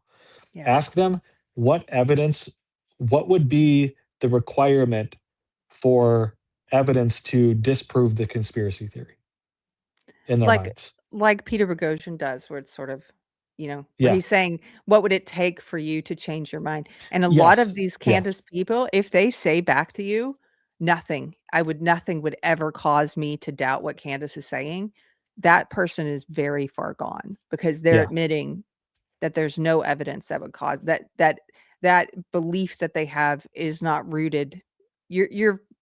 They have no qualms saying and admitting that belief they have is not rooted in any evidence or any facts. Most of the people that I've interacted with, whether online or in person or whatever, that they won't respond with that explicitly.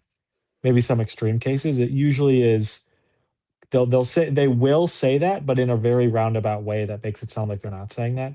But Mhm. their conclusion is essentially that I've already made up my mind, nothing will change my mind. Yeah. In other words, kind of what Frank was saying, kind of what we were saying earlier, it's not about evidence. They don't care about evidence. If the evidence itself is somehow vindication of the theory being true, then there's nothing that you can actually bank on in order to arrive at the truth or disprove the theory if it is indeed false. And so, but this is where they're at. It's this complete rejection of reality itself, this complete rejection of truth, or how you even derive truth in the first place. So Yeah. yeah, it's bad. I would say, so I want to hear what Frank says. We're going to finish this clip, but Yeah. just here's some of the advice I offered back in February, and I stand by this, and I've thought about it a little bit more since then. Look, the husband, if you are Christians, these are Christians who are writing into Frank Turek. These are believers. So let's set aside for a second the people who are not Christian, because again, that gets, what's the root of the problem? I don't really know how to answer that if you're not a Christian, right? But if you are a believer and your wife claims to be a believer, as a husband, you are the leader of the family. You are the head of the household. You are responsible for the souls, in some ways, of your family, of guiding them, of setting them on the right path. That includes your wife, your children. Like, you have a greater burden, yes, because you're the husband. And if your wife has fallen into this stuff, my initial gut instinct would be that there are greater problems. Now, in this case, this husband seems very aware, like very awake. He's listening to Frank Turek. He's tuned. He knows scripture. He's talking about, like, he seems like he's very tuned in. I just wonder, like, what kind of support do they have at church? What kind, do they go to church? Those kind of things. So my first thing Yeah. would be, and this is what I would expect of my husband if I ever fell into some crazy, wacky, ridiculous, wicked stuff. My husband, we found a great church family. We found a Bible believing church. That's the first step. If you don't have one, find one. You can't do this by yourself. And the first thing I would expect him to do is to go to our pastor and our elders and talk about it with them, because it's a spiritual problem. And then I would expect the pastor and elders to ask to meet with me. And they would. I know they would. That they care about us. Like, they will meet with us if we are living in sin, if we are having problems, like if there is spiritual warfare happening, anything like that. Like, I go to a church that will ask to meet with us. and so then it's not just you by yourself, Right. as the spouse, trying to deal with this. You've got people who love your family, love you, love your wife, who love the Lord, who are in a position, who are responsible for the shepherding of your souls, just like you're responsible for the shepherding of your wife's soul and your Yeah. kid's soul. So you've got people coming at it in prayer, trying to, it's almost like an intervention, like a church intervention with believers, with elders. So that would Well, be kind it's of, almost a form of church discipline. yeah. And to use that word, I know that's a scary word to use, but really what that means is it's not like it's not like a you're in trouble, I'm coming after you kind of thing. Although sometimes maybe if it's something egregious and that there's a lack of repentance in that, you could, there's a passage in Matthew that talks about, I think it's Matthew 18 that talks about that. But even in that passage, it talks about the steps of how to handle somebody that's in sin. And really this is sin. What Yeah. what these people are buying into, people that are engaging in this conspiratorial slander, which really this conspiracy theory, that's a fancy way essentially of saying slander, really, because that's Yeah. what you're doing. You're slandering people. You're creating false accusations against people, and you're holding people accountable for something that they're not actually responsible for. That's slander. That's sinful. Yes. And like no, like full stop. It's evil.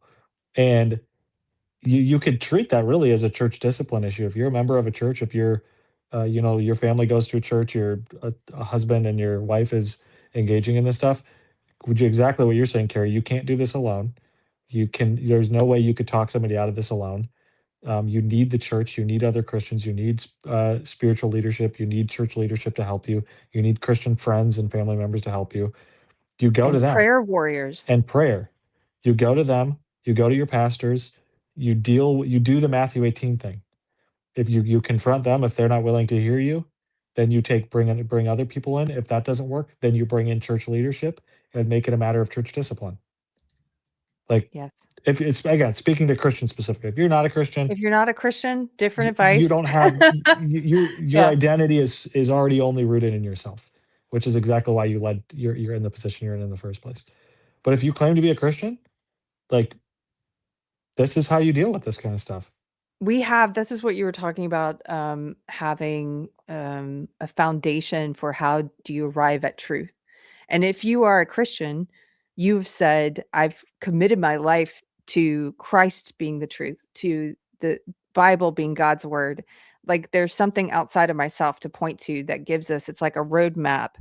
It's like, a user manual for Yeah. human beings, for when things go wrong, for when your wife falls into a wicked, evil cult that's at odds with Christianity or Christian beliefs or Christian behavior. Well, just from a yeah, moral, obviously, like, the Bible's not going to tell you what's going on in current government, right? It's not going to tell you how to change the oil in your car. It's not going to tell you, what the Israeli government in 2026 is up to and how to confront that, or what, right. whatever the conspiracy is. But it is going to tell you how to think about certain things from a moral perspective. Mhm. What does the Bible say again? What we were saying before. How does it tell us to treat the Jews? Okay, if it tells us to treat the Jews this certain way, maybe a conspiracy theory peddled by some so-called right-wing podcaster that's telling us to treat the Jews the opposite way of what the Bible clearly tells us, maybe that's not correct. Maybe we shouldn't follow that. Or how does it tell us to treat widows? Maybe Right. these people that are treating Erica this way, based off, again, what evidence? None. Maybe if they're treating her this way, and the Bible tells us to treat widows this completely other way, maybe we should go with what the Bible says instead of your favorite podcaster. It's literally that simple. It Yeah, is what does the literally that Bible simple. say about scripture? What does the scripture say about gossip? What, About do gossip, not. about slander, Yeah, about speaking, about anger, about bitterness, about the sovereignty of God. You can get all these answers from there. right. It's all there. Do not go about spreading slander among your Yep. people. Do not do anything that endangers your neighbor's life. Like, all of Right. that, there's so much scripture about it, which, by the way, Candace mocks people when they talk about the Bible, when they point to the Bible, when they point to scripture. She mocked Dana Lash for talking about scripture at the Turning Point Women's Conference. Yeah. Like, she makes fun of it like a demon. Like, you can see in her face, like, she's got this sadistic glee at mocking the Bible and mocking people who turn to the Bible for truth. Like, so They're gonna say Christ is king, right? But they're never going to encourage people and that's a political slogan that they've turned that into a political slogan. yeah, But they're never going to call their audience to surrender to Jesus as Lord of their life, of their no, personal life, of how they think about things, of how they think about other people, of how they treat other people, of how they understand and derive truth, of their own tongue and of their own uh, temptations to gossip and slander people, of their own distrust of God and fear of the unknown of what's going to happen in the future and all these different things. They never tell people to surrender to God and to surrender to Christ those things. yeah. That's not They what they mean by never Christ they is king. never point to, like, actually, taking your faith seriously and taking the Bible Yes. And seriously. they'll In never fact, they encourage you to read the discourage it. Bible. Yeah, she doesn't she Yeah. does the opposite. She encourages them not to go read the Bible. Yep. So, let me finish with what, let's put Frank back on the screen. How do I do that? It's been so long since I streamed. Okay. That's what we were saying wait, before this started. We're like, yeah. neither of us have done this in forever. I don't know how to do this anymore. Wait a minute. Okay, there we go. He goes on to say, our marriage is under real strain because of these differences, and I honestly fear where this could lead if we cannot find a healthier way to communicate. If you happen to read this and have a few minutes to offer advice, or someone on your team could point me toward a message, article, or resource that addresses situations like this, I would be sincerely grateful. Thank you again for your faithful ministry. May God continue to bless and strengthen you and use your work to draw people to Christ. Excellent question and a hard problem here. I like this man's attitude that he wants to love his wife, but he's wondering how can he deal with his wife, who seems to be immune to evidence, that no matter what evidence you give someone, it's to them, it's more evidence of some sort of conspiracy. So he posted this video, or someone posted it, and then Candace, here, let me share this. Did she share it on her show or her live stream or Twitter Sure, account or she something? did, but she shared it online, and she shared the video and said, "New level of propaganda unlocked," and then a laughing, hysterical face emoji. She's doing the And exact thing that they just highlighted. yeah, How ironic. like making fun of it. And then Blake Neff said, Candace cackles with laughter because she has sent a Christian couple to the brink of divorce with her quote unquote theories. She claims to be Charlie's champion, his David. Would Charlie gloat like this if someone told him that he caused their divorce? This is a cancerous narcissist in action. People either recognize it or willfully delude themselves. And this is the thing too. I hear this critique a lot from people. Oh, who cares what Candace says? Don't listen to, there's a part of that where that's true. Who cares what she says? She's a lunatic, crazy person. But I hear a lot of people downplaying, I guess, the severity of what Candace is doing, of what Tucker is doing, of what even people like Joel Webben and the woke right in general are doing to people. And they use the excuse of, well, these people don't have the same kind of institutional power as the woke left, so therefore they're not really a problem. We don't really need to address it. It's not that big of a deal. We can kind of keep our mouths shut about it and focus on the important things that matter. Yes. And it's like, no, this matters. This matters. These people are ruining people's lives, and lots of them. Thank you, Mick, because I've been saying this for over a year, and I've had a lot of people who've told me that, and some of them have come around, I think, and started to understand why I think it's important. They may still disagree with me, but I think they understand better now why I have always thought this is important, is because just like the woke left cult, this is what I've said to some of them. I remember before woke left became as big as it is today, because I was in it for 20 years. I remember when it was the fringe. And I also remember around the time it started becoming a thing, and it was, and then I was being told, and around the time I left it, when I started waking up and leaving, it was around 2016. And that's when it had already gone mainstream. A lot of people just didn't know it yet. And a lot of classical liberals were telling me I was making a mountain out of a molehill. And they were like, this is just on college campuses. We don't have to worry about it. It doesn't have any political power. It doesn't have any power to shape the country. They were wrong. Unfortunately, they were wrong. It shaped everything. It almost destroyed this country. You know this, like it destroyed the Democratic Party. It destroyed people's minds, their souls. Like there are still people in forums today. Like I was in a forum this morning where people are preaching all this woke nonsense and just poisoning young people's minds with this crap about white privilege and cultural appropriation and toxic masculinity, and that stuff is still going on.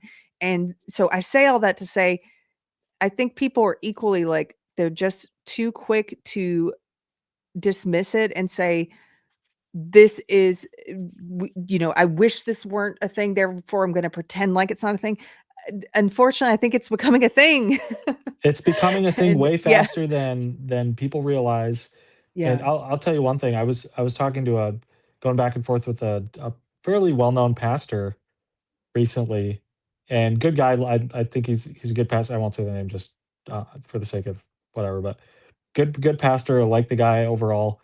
But I was going back and forth with him about this, and and he was kind of saying, well, it's not that, basically saying that it's not that big of a deal, the woke right stuff, and look at the institutional power that the left has. That's what we should be focusing on, and yada yada. And it's like, okay, yeah, we certainly should be focusing on the institutional power of the woke left. That's a huge problem, of course. I totally agree with that.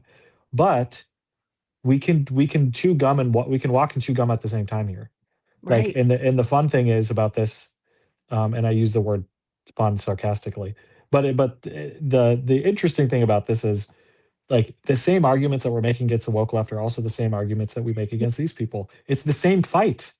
It's literally the The same same fight. fight. And the And woke right is going to prevent us from taking care of the woke left. Do you see, like, yes, if you want to defeat the woke left, you have to deal with the woke right first. yes. You have to, because otherwise we're not going to have these people are prohibiting conservatives and Christians from having institutional Yeah. power in the first place.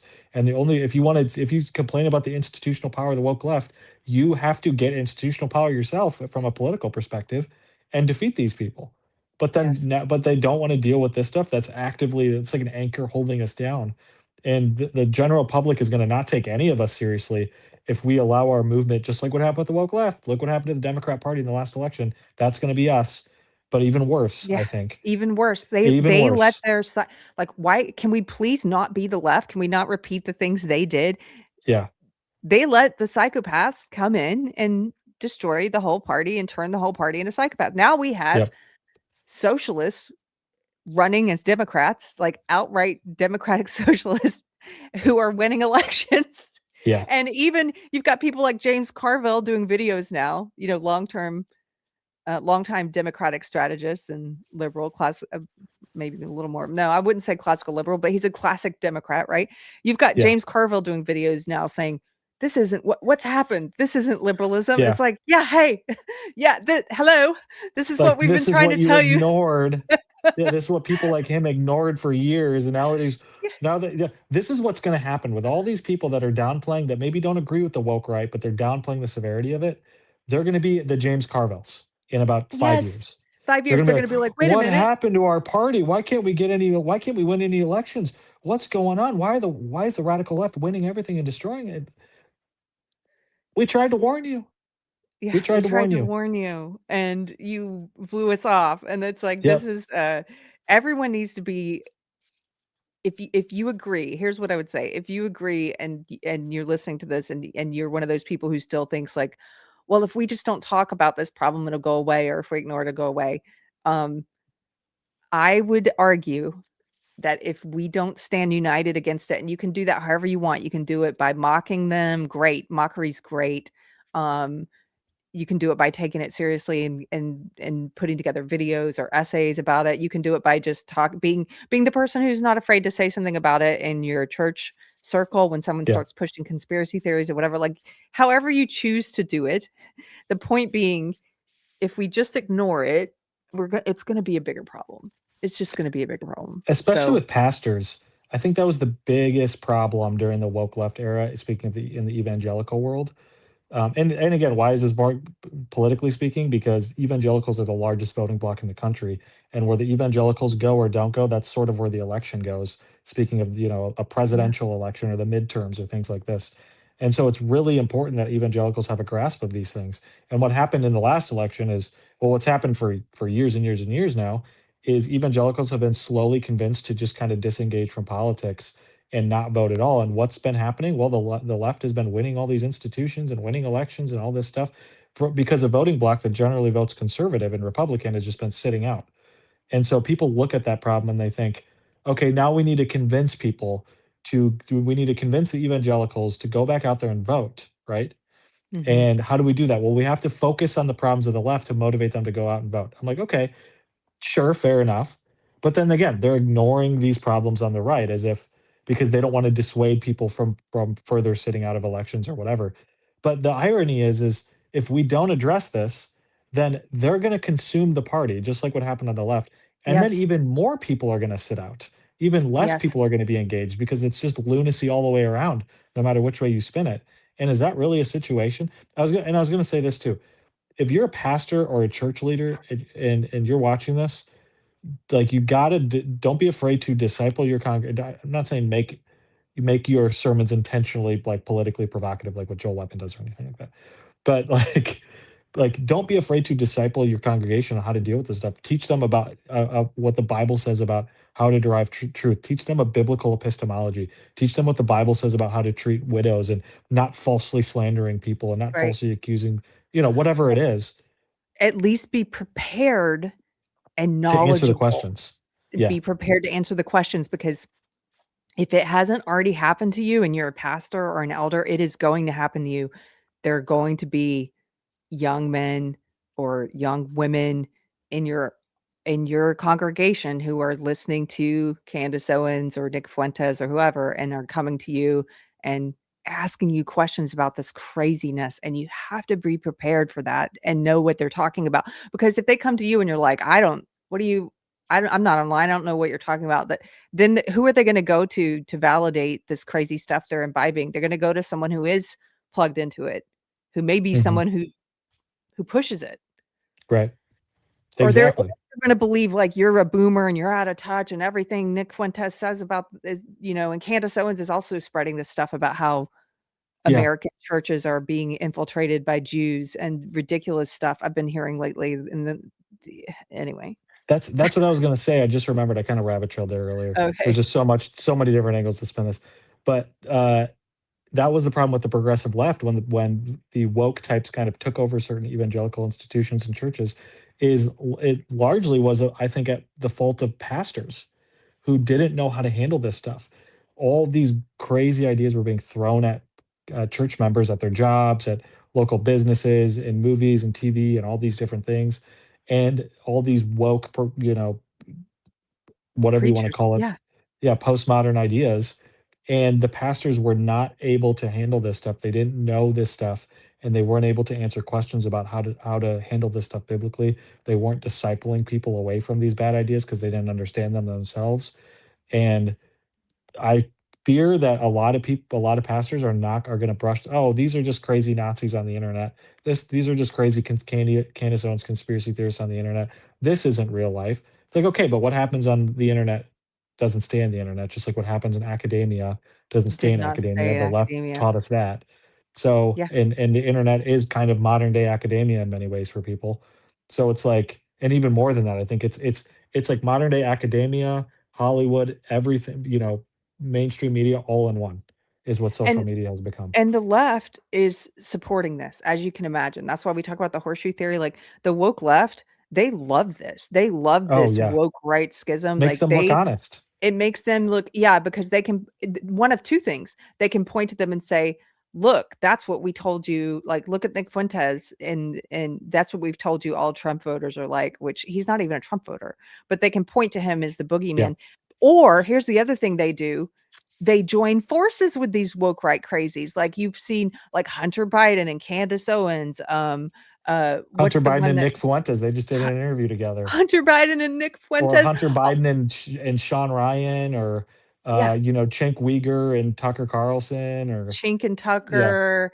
Yeah. All of these, like MTG was, who did she do something with? It was they're all kind of like Ro Khanna, Sean Ryan. You go down the list. Yeah. Cross-pollinating, because they love it. Because again, they're on the same side. They're kind of on the same side.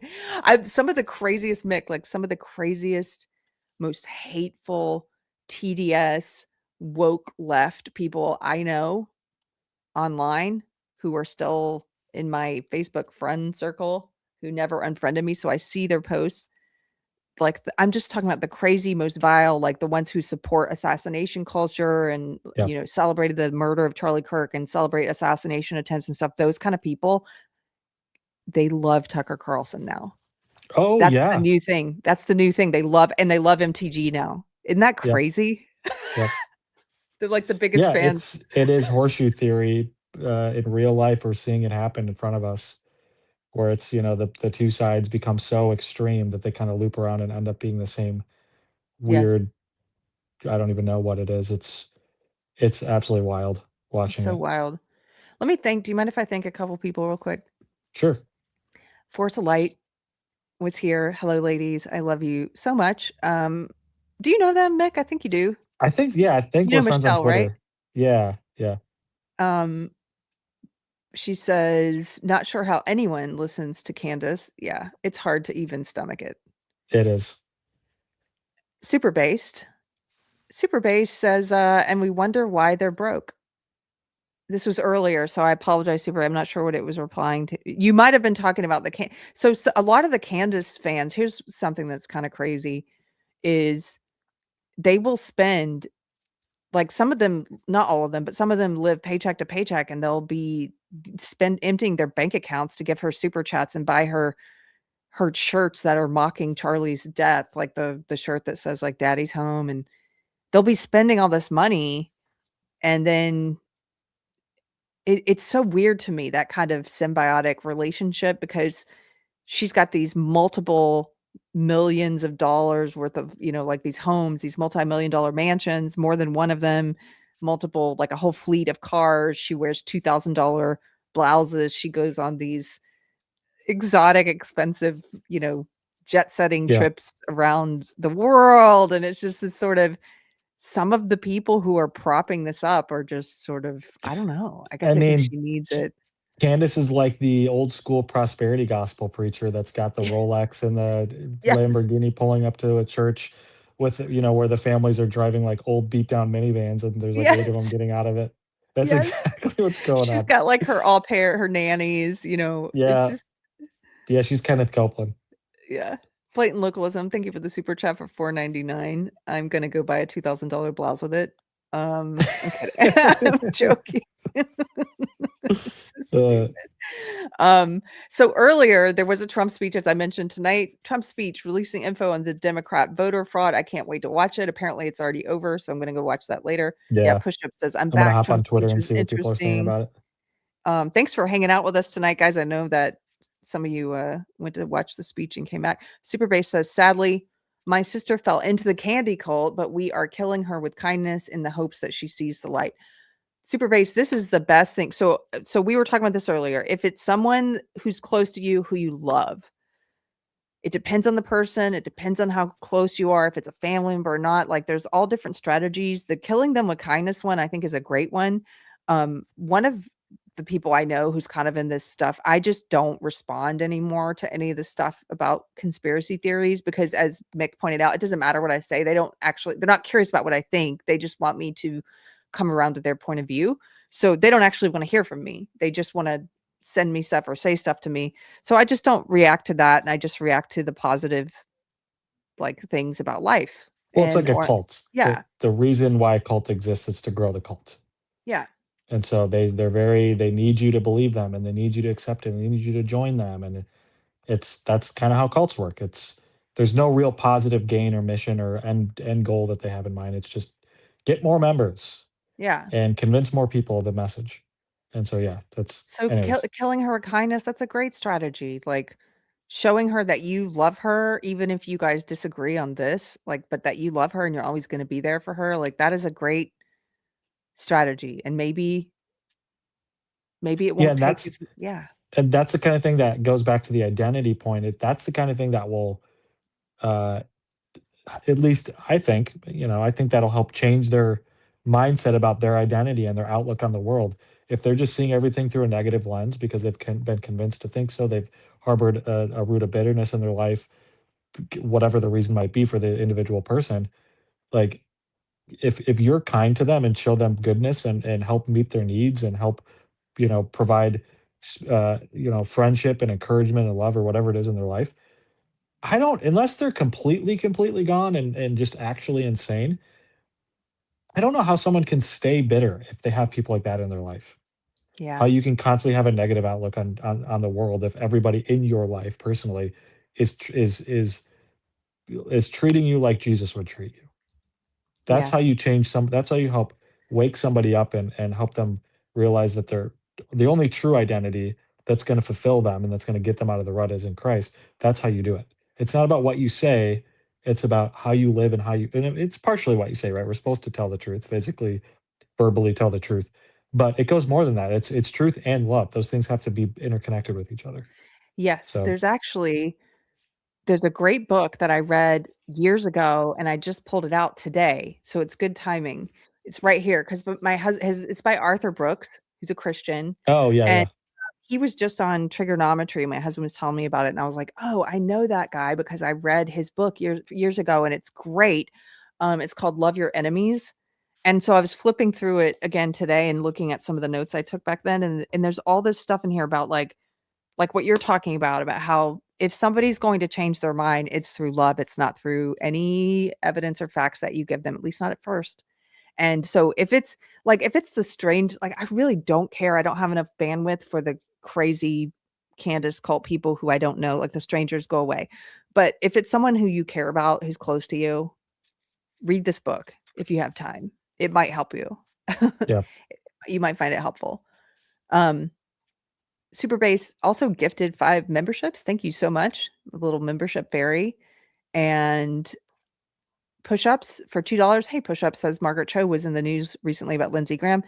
You're always rubbing my nose in it. So back in my woke life, I managed Margaret Cho, and I'm sure that whatever she had to say, it was not kind about Lindsey Graham. So Yeah. I'm sorry. Yeah. And then Push-Up had a question: what is the daddy's home, and what does it have to do with Charlie? So this is one of the many cruel things that Candace has done about Erica, just sort of pissing all over Charlie's memory and all over Erica. And I'll just show you. I looked it up real quick to see if I could find a quick clip. I haven't watched this one yet, but I think it's about Is it another one of her slogans that she's passing around constantly to get people to repeat to further the conspiracy? It's so horrible, Mick. You don't know about this? So no, I don't know about this. So on Candace's show, she played a clip of Erica on a news channel. Erica was talking about, when she was out, she did all of the book tour engagements that Charlie had already booked. Like, she wanted to fulfill all of his obligations. He had a new book coming out, and it's about honoring the Sabbath. And it's Keri, you don't understand. She's doing it because she's a grifter, and because she just wants money and attention. And she actually staged the death of her husband so that she could do this. You didn't know that? No, I didn't know that. Yeah. And also there was a bee called. Yeah. So Charlie had a new book he was working on, and it has since come out, and she did the tour dates that he had booked, like the press tour dates, where she talked about it. And the book is called Stop in the Name of God. And it's about honoring the Sabbath. And my husband and I plan on reading it together. I've heard great things about the book, but it was about how he had the tradition of honoring, and he honored Saturday as the Sabbath. And he would say Shabbat Shalom. He would throw his phone into a drawer when he got home from work on Friday, and he would be offline and fully committed to his family and to the Lord for 24 hours. Like, he would not be taking calls or texts, and they practiced honoring the Sabbath in that way. And so Erica has talked about this in the media. Well, Candace played a clip of this and just mocked her and did that sadistic, gleeful, mocking smile and voice that she does, and made fun of her for talking about this. And then she put out shirts in her merch store, her Candace Owens merch store, with a picture of, I think Charlie and Erica are on it, or maybe it's her, but it says Shabbat Shalom, Daddy's home. Like, can you imagine making money off of him? He died. He was murdered. His kids are never going to get to hear him say that again. And you put that on a shirt to make fun of him and make fun of Erica for that? Like, yeah, that's sadistic. It's sadistic. That goes beyond just wanting attention online. There's like something, like, you are reveling in violence and death and just deeply evil. Yeah. I'm going to play this. I think this is about, I did a YouTube search to see, and I haven't watched this yet. I just looked it up to answer your question, Push-Ups. But can I play this, Mick? Do you mind? Yeah, go for it. Okay.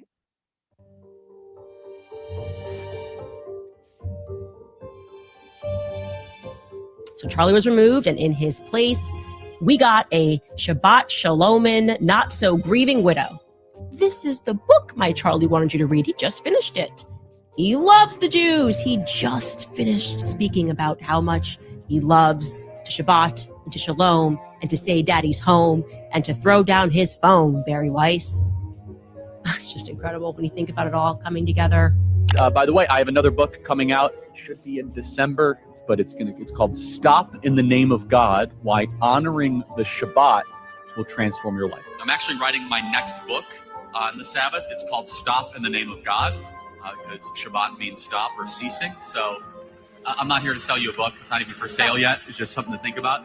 And it's honestly how the Sabbath saved my life and helped preserve my family and help preserve my career. So every Friday night, I take a Jewish Sabbath, turn off my phone, Friday night to Saturday night. The world cannot read. So all of this stuff Candace lies about and says, you know, he didn't believe this. He didn't write this. He didn't honor the Sabbath. He absolutely did. And he talked about it all the time. Oh, yeah. All the time. I was never like a close Charlie follower by any means, but I remember seeing him on Twitter post about it all the time, or seeing clips come up of him saying stuff like that all the time. All the time. And this video, we don't have to watch the rest of it, but she just will lie about something like that. Anything. You can prove everything she says. Like, it doesn't matter if there's video evidence to show and say, hey, she's lying. Charlie talked about this all the time. Even you, as a casual listener of his, knew that. It doesn't matter. They don't care. They just eat up her lies. Yep. Yeah, it's imagine buying that shirt and wearing it. Yeah.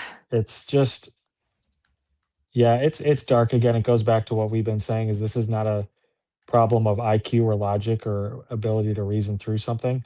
It is a spiritual war. It's mental, it's spiritual, it's darkness. Like it's so gross. It's pretty twisted. It's so gross. Here are the shirts. Yeah, she's still selling them. Daddy's home. You know. Where's her husband? Speaking of this conversation today, where's George? Well, that's part Why of the problem. George needs to stop paying the internet bill. That's part of the problem. That's part of the problem. Yeah. Yeah. He's not much better. Yeah. So it's just, yeah, I agree. Somebody in the chat says this is what Candace wanted. She wanted him dead. Yes. So we already know from friends of Charlie's and people who also knew Candace that for years she hated him. People haven't been as tactless as she has when it comes to releasing texts and emails and stuff. But the Turning Point USA guys are finally starting to release things that show that anybody with like a tiny bit of discernment could tell they had not been friends for years. He never invited her back on. She was never on the Charlie Kirk show anymore. Ben Shapiro was his last guest on that show. He invited Ben Shapiro to open AmFest 2024. He didn't invite her to be there. He quit bringing her out. He fired her. He quit bringing her out. And according to everyone who worked with him, he had he would get anxiety when she called. He had assigned people to manage her. He would send Andrew Colvett to manage her and her reactions. Like, she was a toxic nightmare. None of the texts that she has showing this close friendship are more recent than and like it's 2018. not like and I was going to say, it's from the stuff I've seen from, the Turning Point guys, or there was that guy on Jeremy Boring's show that was talking about his interactions with Candace years ago before she was really well known. If you guys watch that and know what I'm talking about, like, it's not just, it doesn't sound like it's just a disagreement about something, right? It's not just we have a different philosophy about this particular issue or that particular political issue, or how to handle this particular political issue or that one. It's like her sending people messages like, I hate you, I never want to talk to you again. Like, people that she works with. Like, I hate you, I never want to talk to you again, lose my number, like crazy unhinged stuff that if you got that message out of the blue, you'd be like, what? What are you talking about? What is this about? But that's the kind of behavior that she's been engaging in with people at Turning Point, before Turning Point, at Daily Wire, PragerU, you go down the list. It's just like this consistent pattern in her life of doing this to everybody. These kind of people, cluster B people, this is one of the hallmarks. If you look up the traits, they have a history of chaos wherever they go, burning down relationships, friendships, everywhere they go. She's been fired from how many places? PragerU, TPUSA, Daily Wire, like everywhere she goes, chaos. everyone becomes a former friend. Everyone is like that. This is a pattern. It's not once, it's not twice, it's not 3 times, it's over and over and over again. And it's amazing to me that people can have blinders on about stuff like that and just think, oh, like her friend, Dave Rubin, I bet he wakes up every day and is like, I cannot believe I introduced her to Charlie Kirk. Yeah. Like brought that into his life, Yeah. It's R.I.P. Yeah.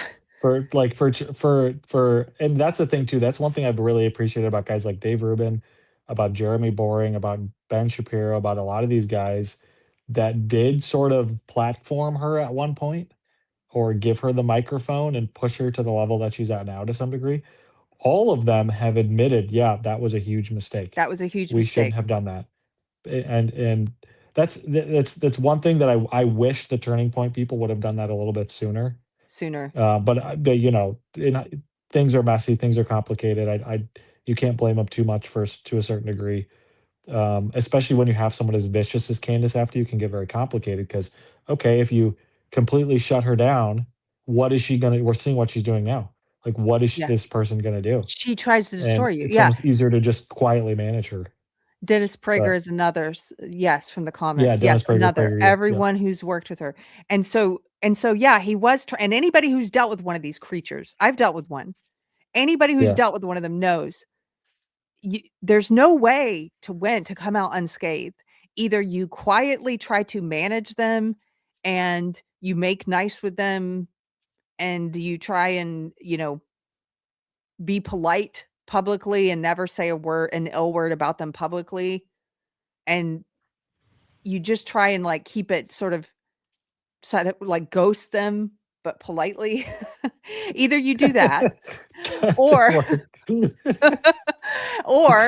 and unfortunately I think that's what Charlie was trying to, I mean, obviously it's what he was trying to do, is to keep her from attacking him and Yeah. attacking Turning Point and all his whole organization, was to just like keep it nice.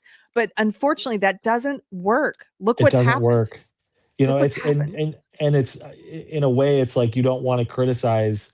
Obviously, given what's happened to Charlie, you want to be sensitive about criticizing, saying certain things about Charlie. But that was one of the things that I've heard people say for years before the tragedy happened about Turning Point in general and Charlie Kirk, was they've got to be more explicit. I've even made this criticism of them long before the incident happened. Is like they have to be more willing to drop the hammer on certain people and cut ties.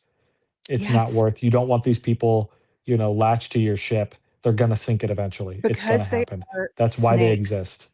They Yeah. are snakes, and they will destroy. They look at their track record. They destroy every organization they're a part of. They cause Yeah. chaos until they're fired. They cause backbiting. They spread rumors. They spread gossip. They spread malice. All of this stuff that she's doing out in the open to Erica now, and to every friend of Charlie's, and to every pastor of Charlie's. Like, she's done this. Imagine working with her. Every workplace she's been in, she's done this to people. You know this. You know this if you know this kind of person. That's why Yeah. she has such a chaotic history, where she's burned down every bridge and every person. And yes, like someone says in the chat, JBP called her number pretty early on. He did, didn't he? Yes, he did. Yeah. He absolutely did. And so these people, you're right. Like, you cannot, it is not worth it. I used to be naive. I used to think it was like kind of like managing her, like what Charlie was clearly trying to do. I thought that was the better option for some narcissists. Once I realized someone was cluster B, but they have talent. She's clearly very talented. It was like when I first saw her on Dave Rubin, I knew I would get it back to Dave Rubin eventually, because at the beginning we talked about this. The first time I saw her with Blair White, like 9 years ago on Dave Rubin, I saw that, and I had looked up to her before that, Yeah. and I had been sharing clips and stuff, and I was very excited about her.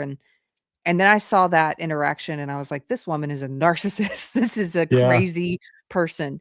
But I was naive 9 years ago, and I thought, well, a narcissist, a cluster B person, like, they can use their traits, their terrible character traits, for good. She's using them for good. So, I really thought that. I thought, like, the net positive, if she's speaking against woke ideology and she's speaking against the left, like, this is a good thing. And I have since learned that it's never the case. That evil is never contained It's not and worth it. working Find a towards good. different It's not worth mouthpiece it. for the movement. Yes, it's Like not worth that. it.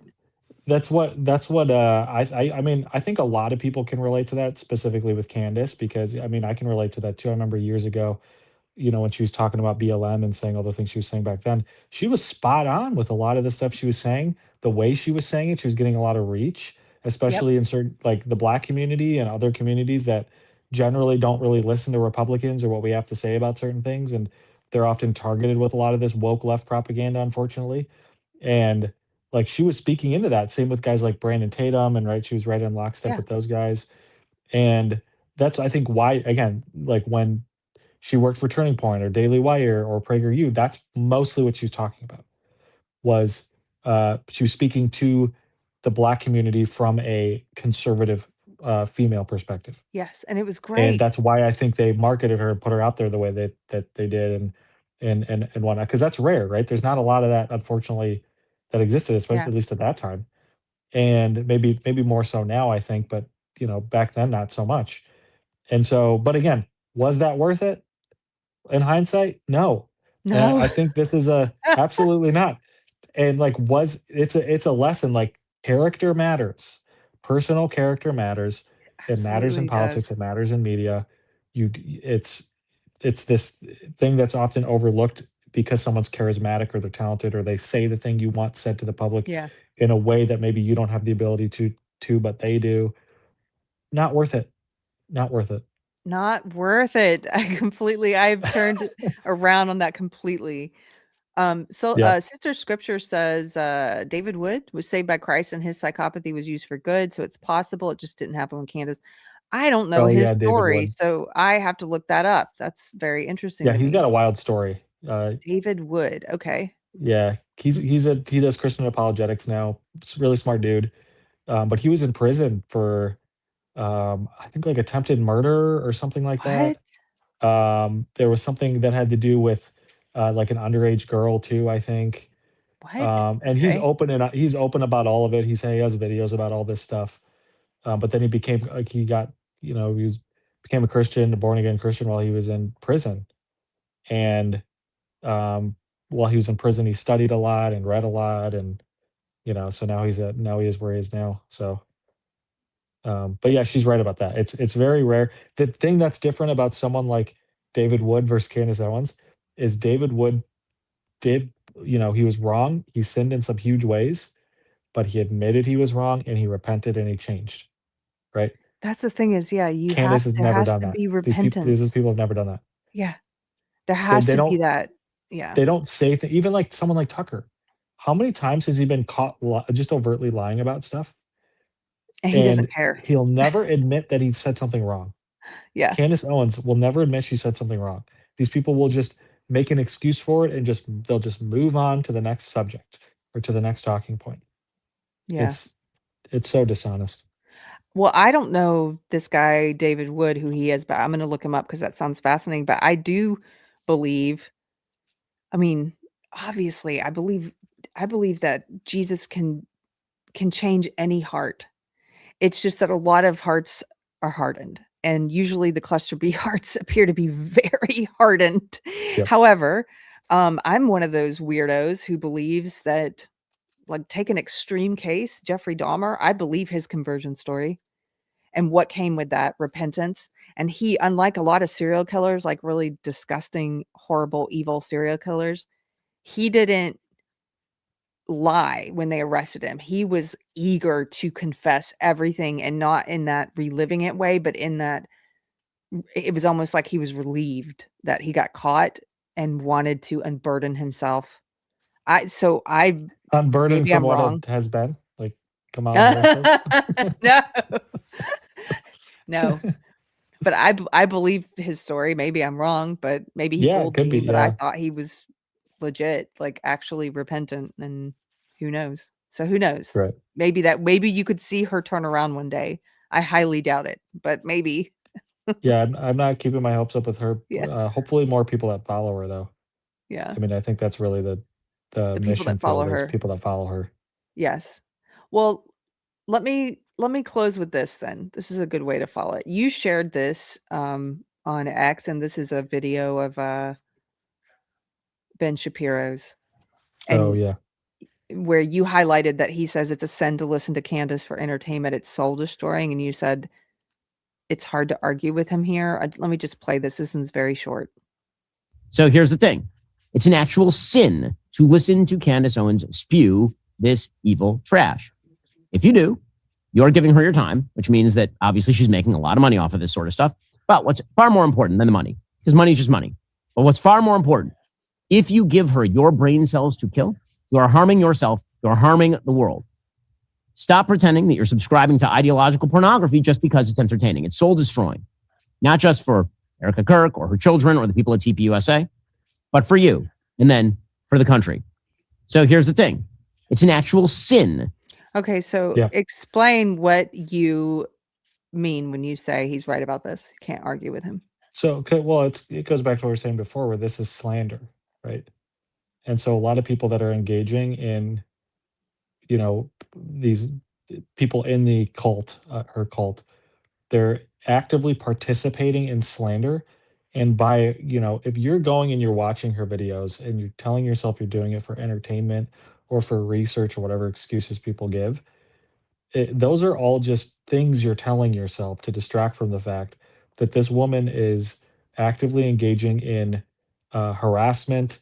Like we said before, the amount of violent threats that have been put against people like Erica or Ben Shapiro or Seth Dillon or anyone speaking up for her at this point. Like, you're engaging in all of this behavior. You're enabling the behavior. And obviously, slander is a sin. Gossip is a sin. Accusing people of things that you don't have any evidence that they committed is a sin, which is exactly what slander is. Yeah. And you're literally, you're participating. You're an active player in the game at that point.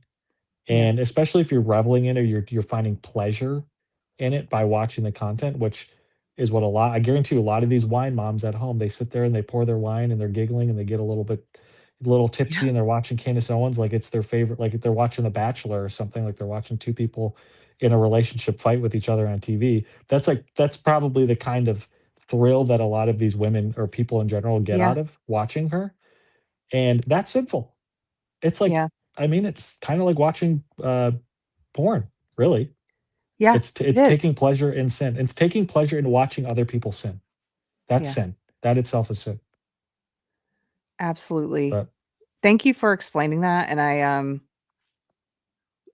I just wanted to, it's good that you explained it, because there are people in the chat who, who are saying Ben Shapiro is a Zionist shill. And they're also saying, oh no, Ben Shapiro. What does that even mean? I don't know. I know. And somebody says, Ben's an anti-Christian. TS, hey TS, says, Ben's an anti-Christian. Why give him any time whatsoever? Okay. No, here's the thing.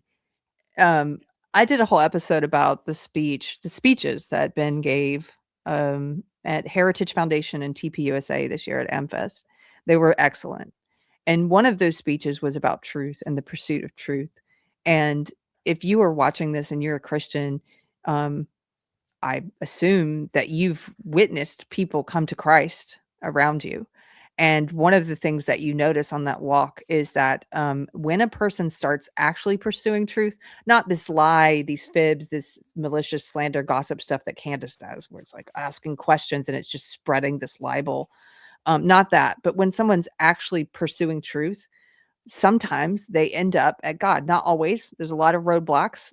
Satan's going to throw up. There's a lot of things that are defeater beliefs and things that we have been programmed with that keep us from really humbling ourselves and opening ourselves to God. I know that because I went through that. And there were a lot of things I had to get past where it was really hard for me. There was a lot of defeater beliefs, right? And I had a lot of prejudice against Christians and against God. And so you've seen somebody on that path. And I think that the reason that happens is because if you're pursuing truth, well, the Bible says, right, Mick, it says, I am the way, the truth, and the light. No, so if you are pursuing truth, whether you're a believer or not, you're an atheist, but you're pursuing truth sincerely and honestly, you're pursuing God, whether you realize it yet or not. And there might come that time where you realize, oh, it's God. Like that's what happened to me. Well, oh, it's God.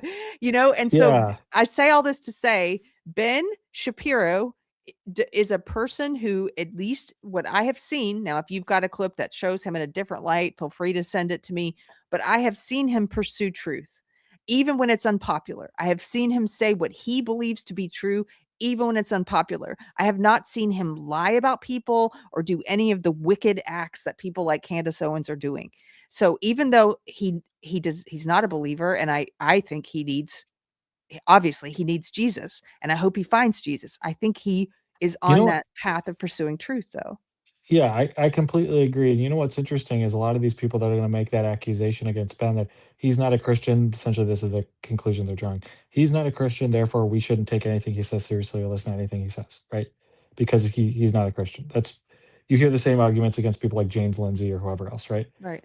And it's like, okay, that's actually more revealing of where these people are who claim to be Christians. And they don't apparently know the truth. They don't understand the most basic Christian concepts of how to treat people and what the Bible says about slander and what the Bible says about pursuing truth and how to derive truth and how to understand truth and all of these things. And the sovereignty, all these things that we talked about before, the sovereignty of God and conspiratorial thinking. And the Bible has a lot to say about those things. And they claim to be Christians. And this guy who's an atheist or this guy who's Jewish has a better understanding and lives by more consistently the biblical principles that these so-called Christians claim for themselves. Yes. That's more of an indictment on them than it is Ben Yes. at the end of the day. 100%. Because I have more in common with and would rather walk with an honest non-believer who's potentially going to wind up at Jesus because they're on the path of truth than with a dishonest, fake, false prophet, a snake, a wolf in sheep's clothing who uses the name of Christ and perverts it and turns it upside down the way that Nick Fuentes does, the way that Candace Owens does. Like, I have nothing in common with those. I don't want to be like, they're on the wrong road. I'm not going to walk on their road because they're on the wrong road. They're leading people the wrong way. Like, I have more tolerance for an AOC or a Bernie Sanders at this point than I do a Candace Owens or a Tucker Carlson, simply for that reason. Because they're honest about what they believe. Yeah, and at least an AOC isn't doing it, wrapping everything she says and does in the cross. Or Candace Owens is. She's selling Christ is King t-shirts and mugs and spewing all her hatred and evil with that at the forefront of her branding. There's something particularly evil about that. It's so evil. It's what Jesus said a millstone should be tied around you, should be flung into the ocean. That's better for you than what awaits you for doing that, for leading little ones who are seeking me away. That's what he said. That's what he's talking about. Leading little ones astray. People who are seeking Jesus and you're sending them in the opposite direction. Like, that is so wicked. You're dangling the cross. Hey, follow, this is where it is. This is where Jesus is, guys. This is where the truth is. And you're leading them off a cliff. That's I can't think of anything more evil than that.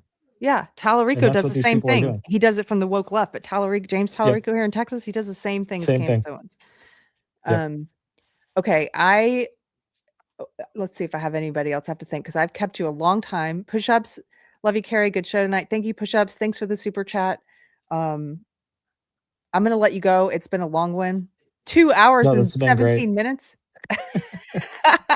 Who watches this? Is like a Joe Rogan episode. No. It's like a Joe Rogan episode. We're just talking to ourselves at this point, and someone will tune in. No.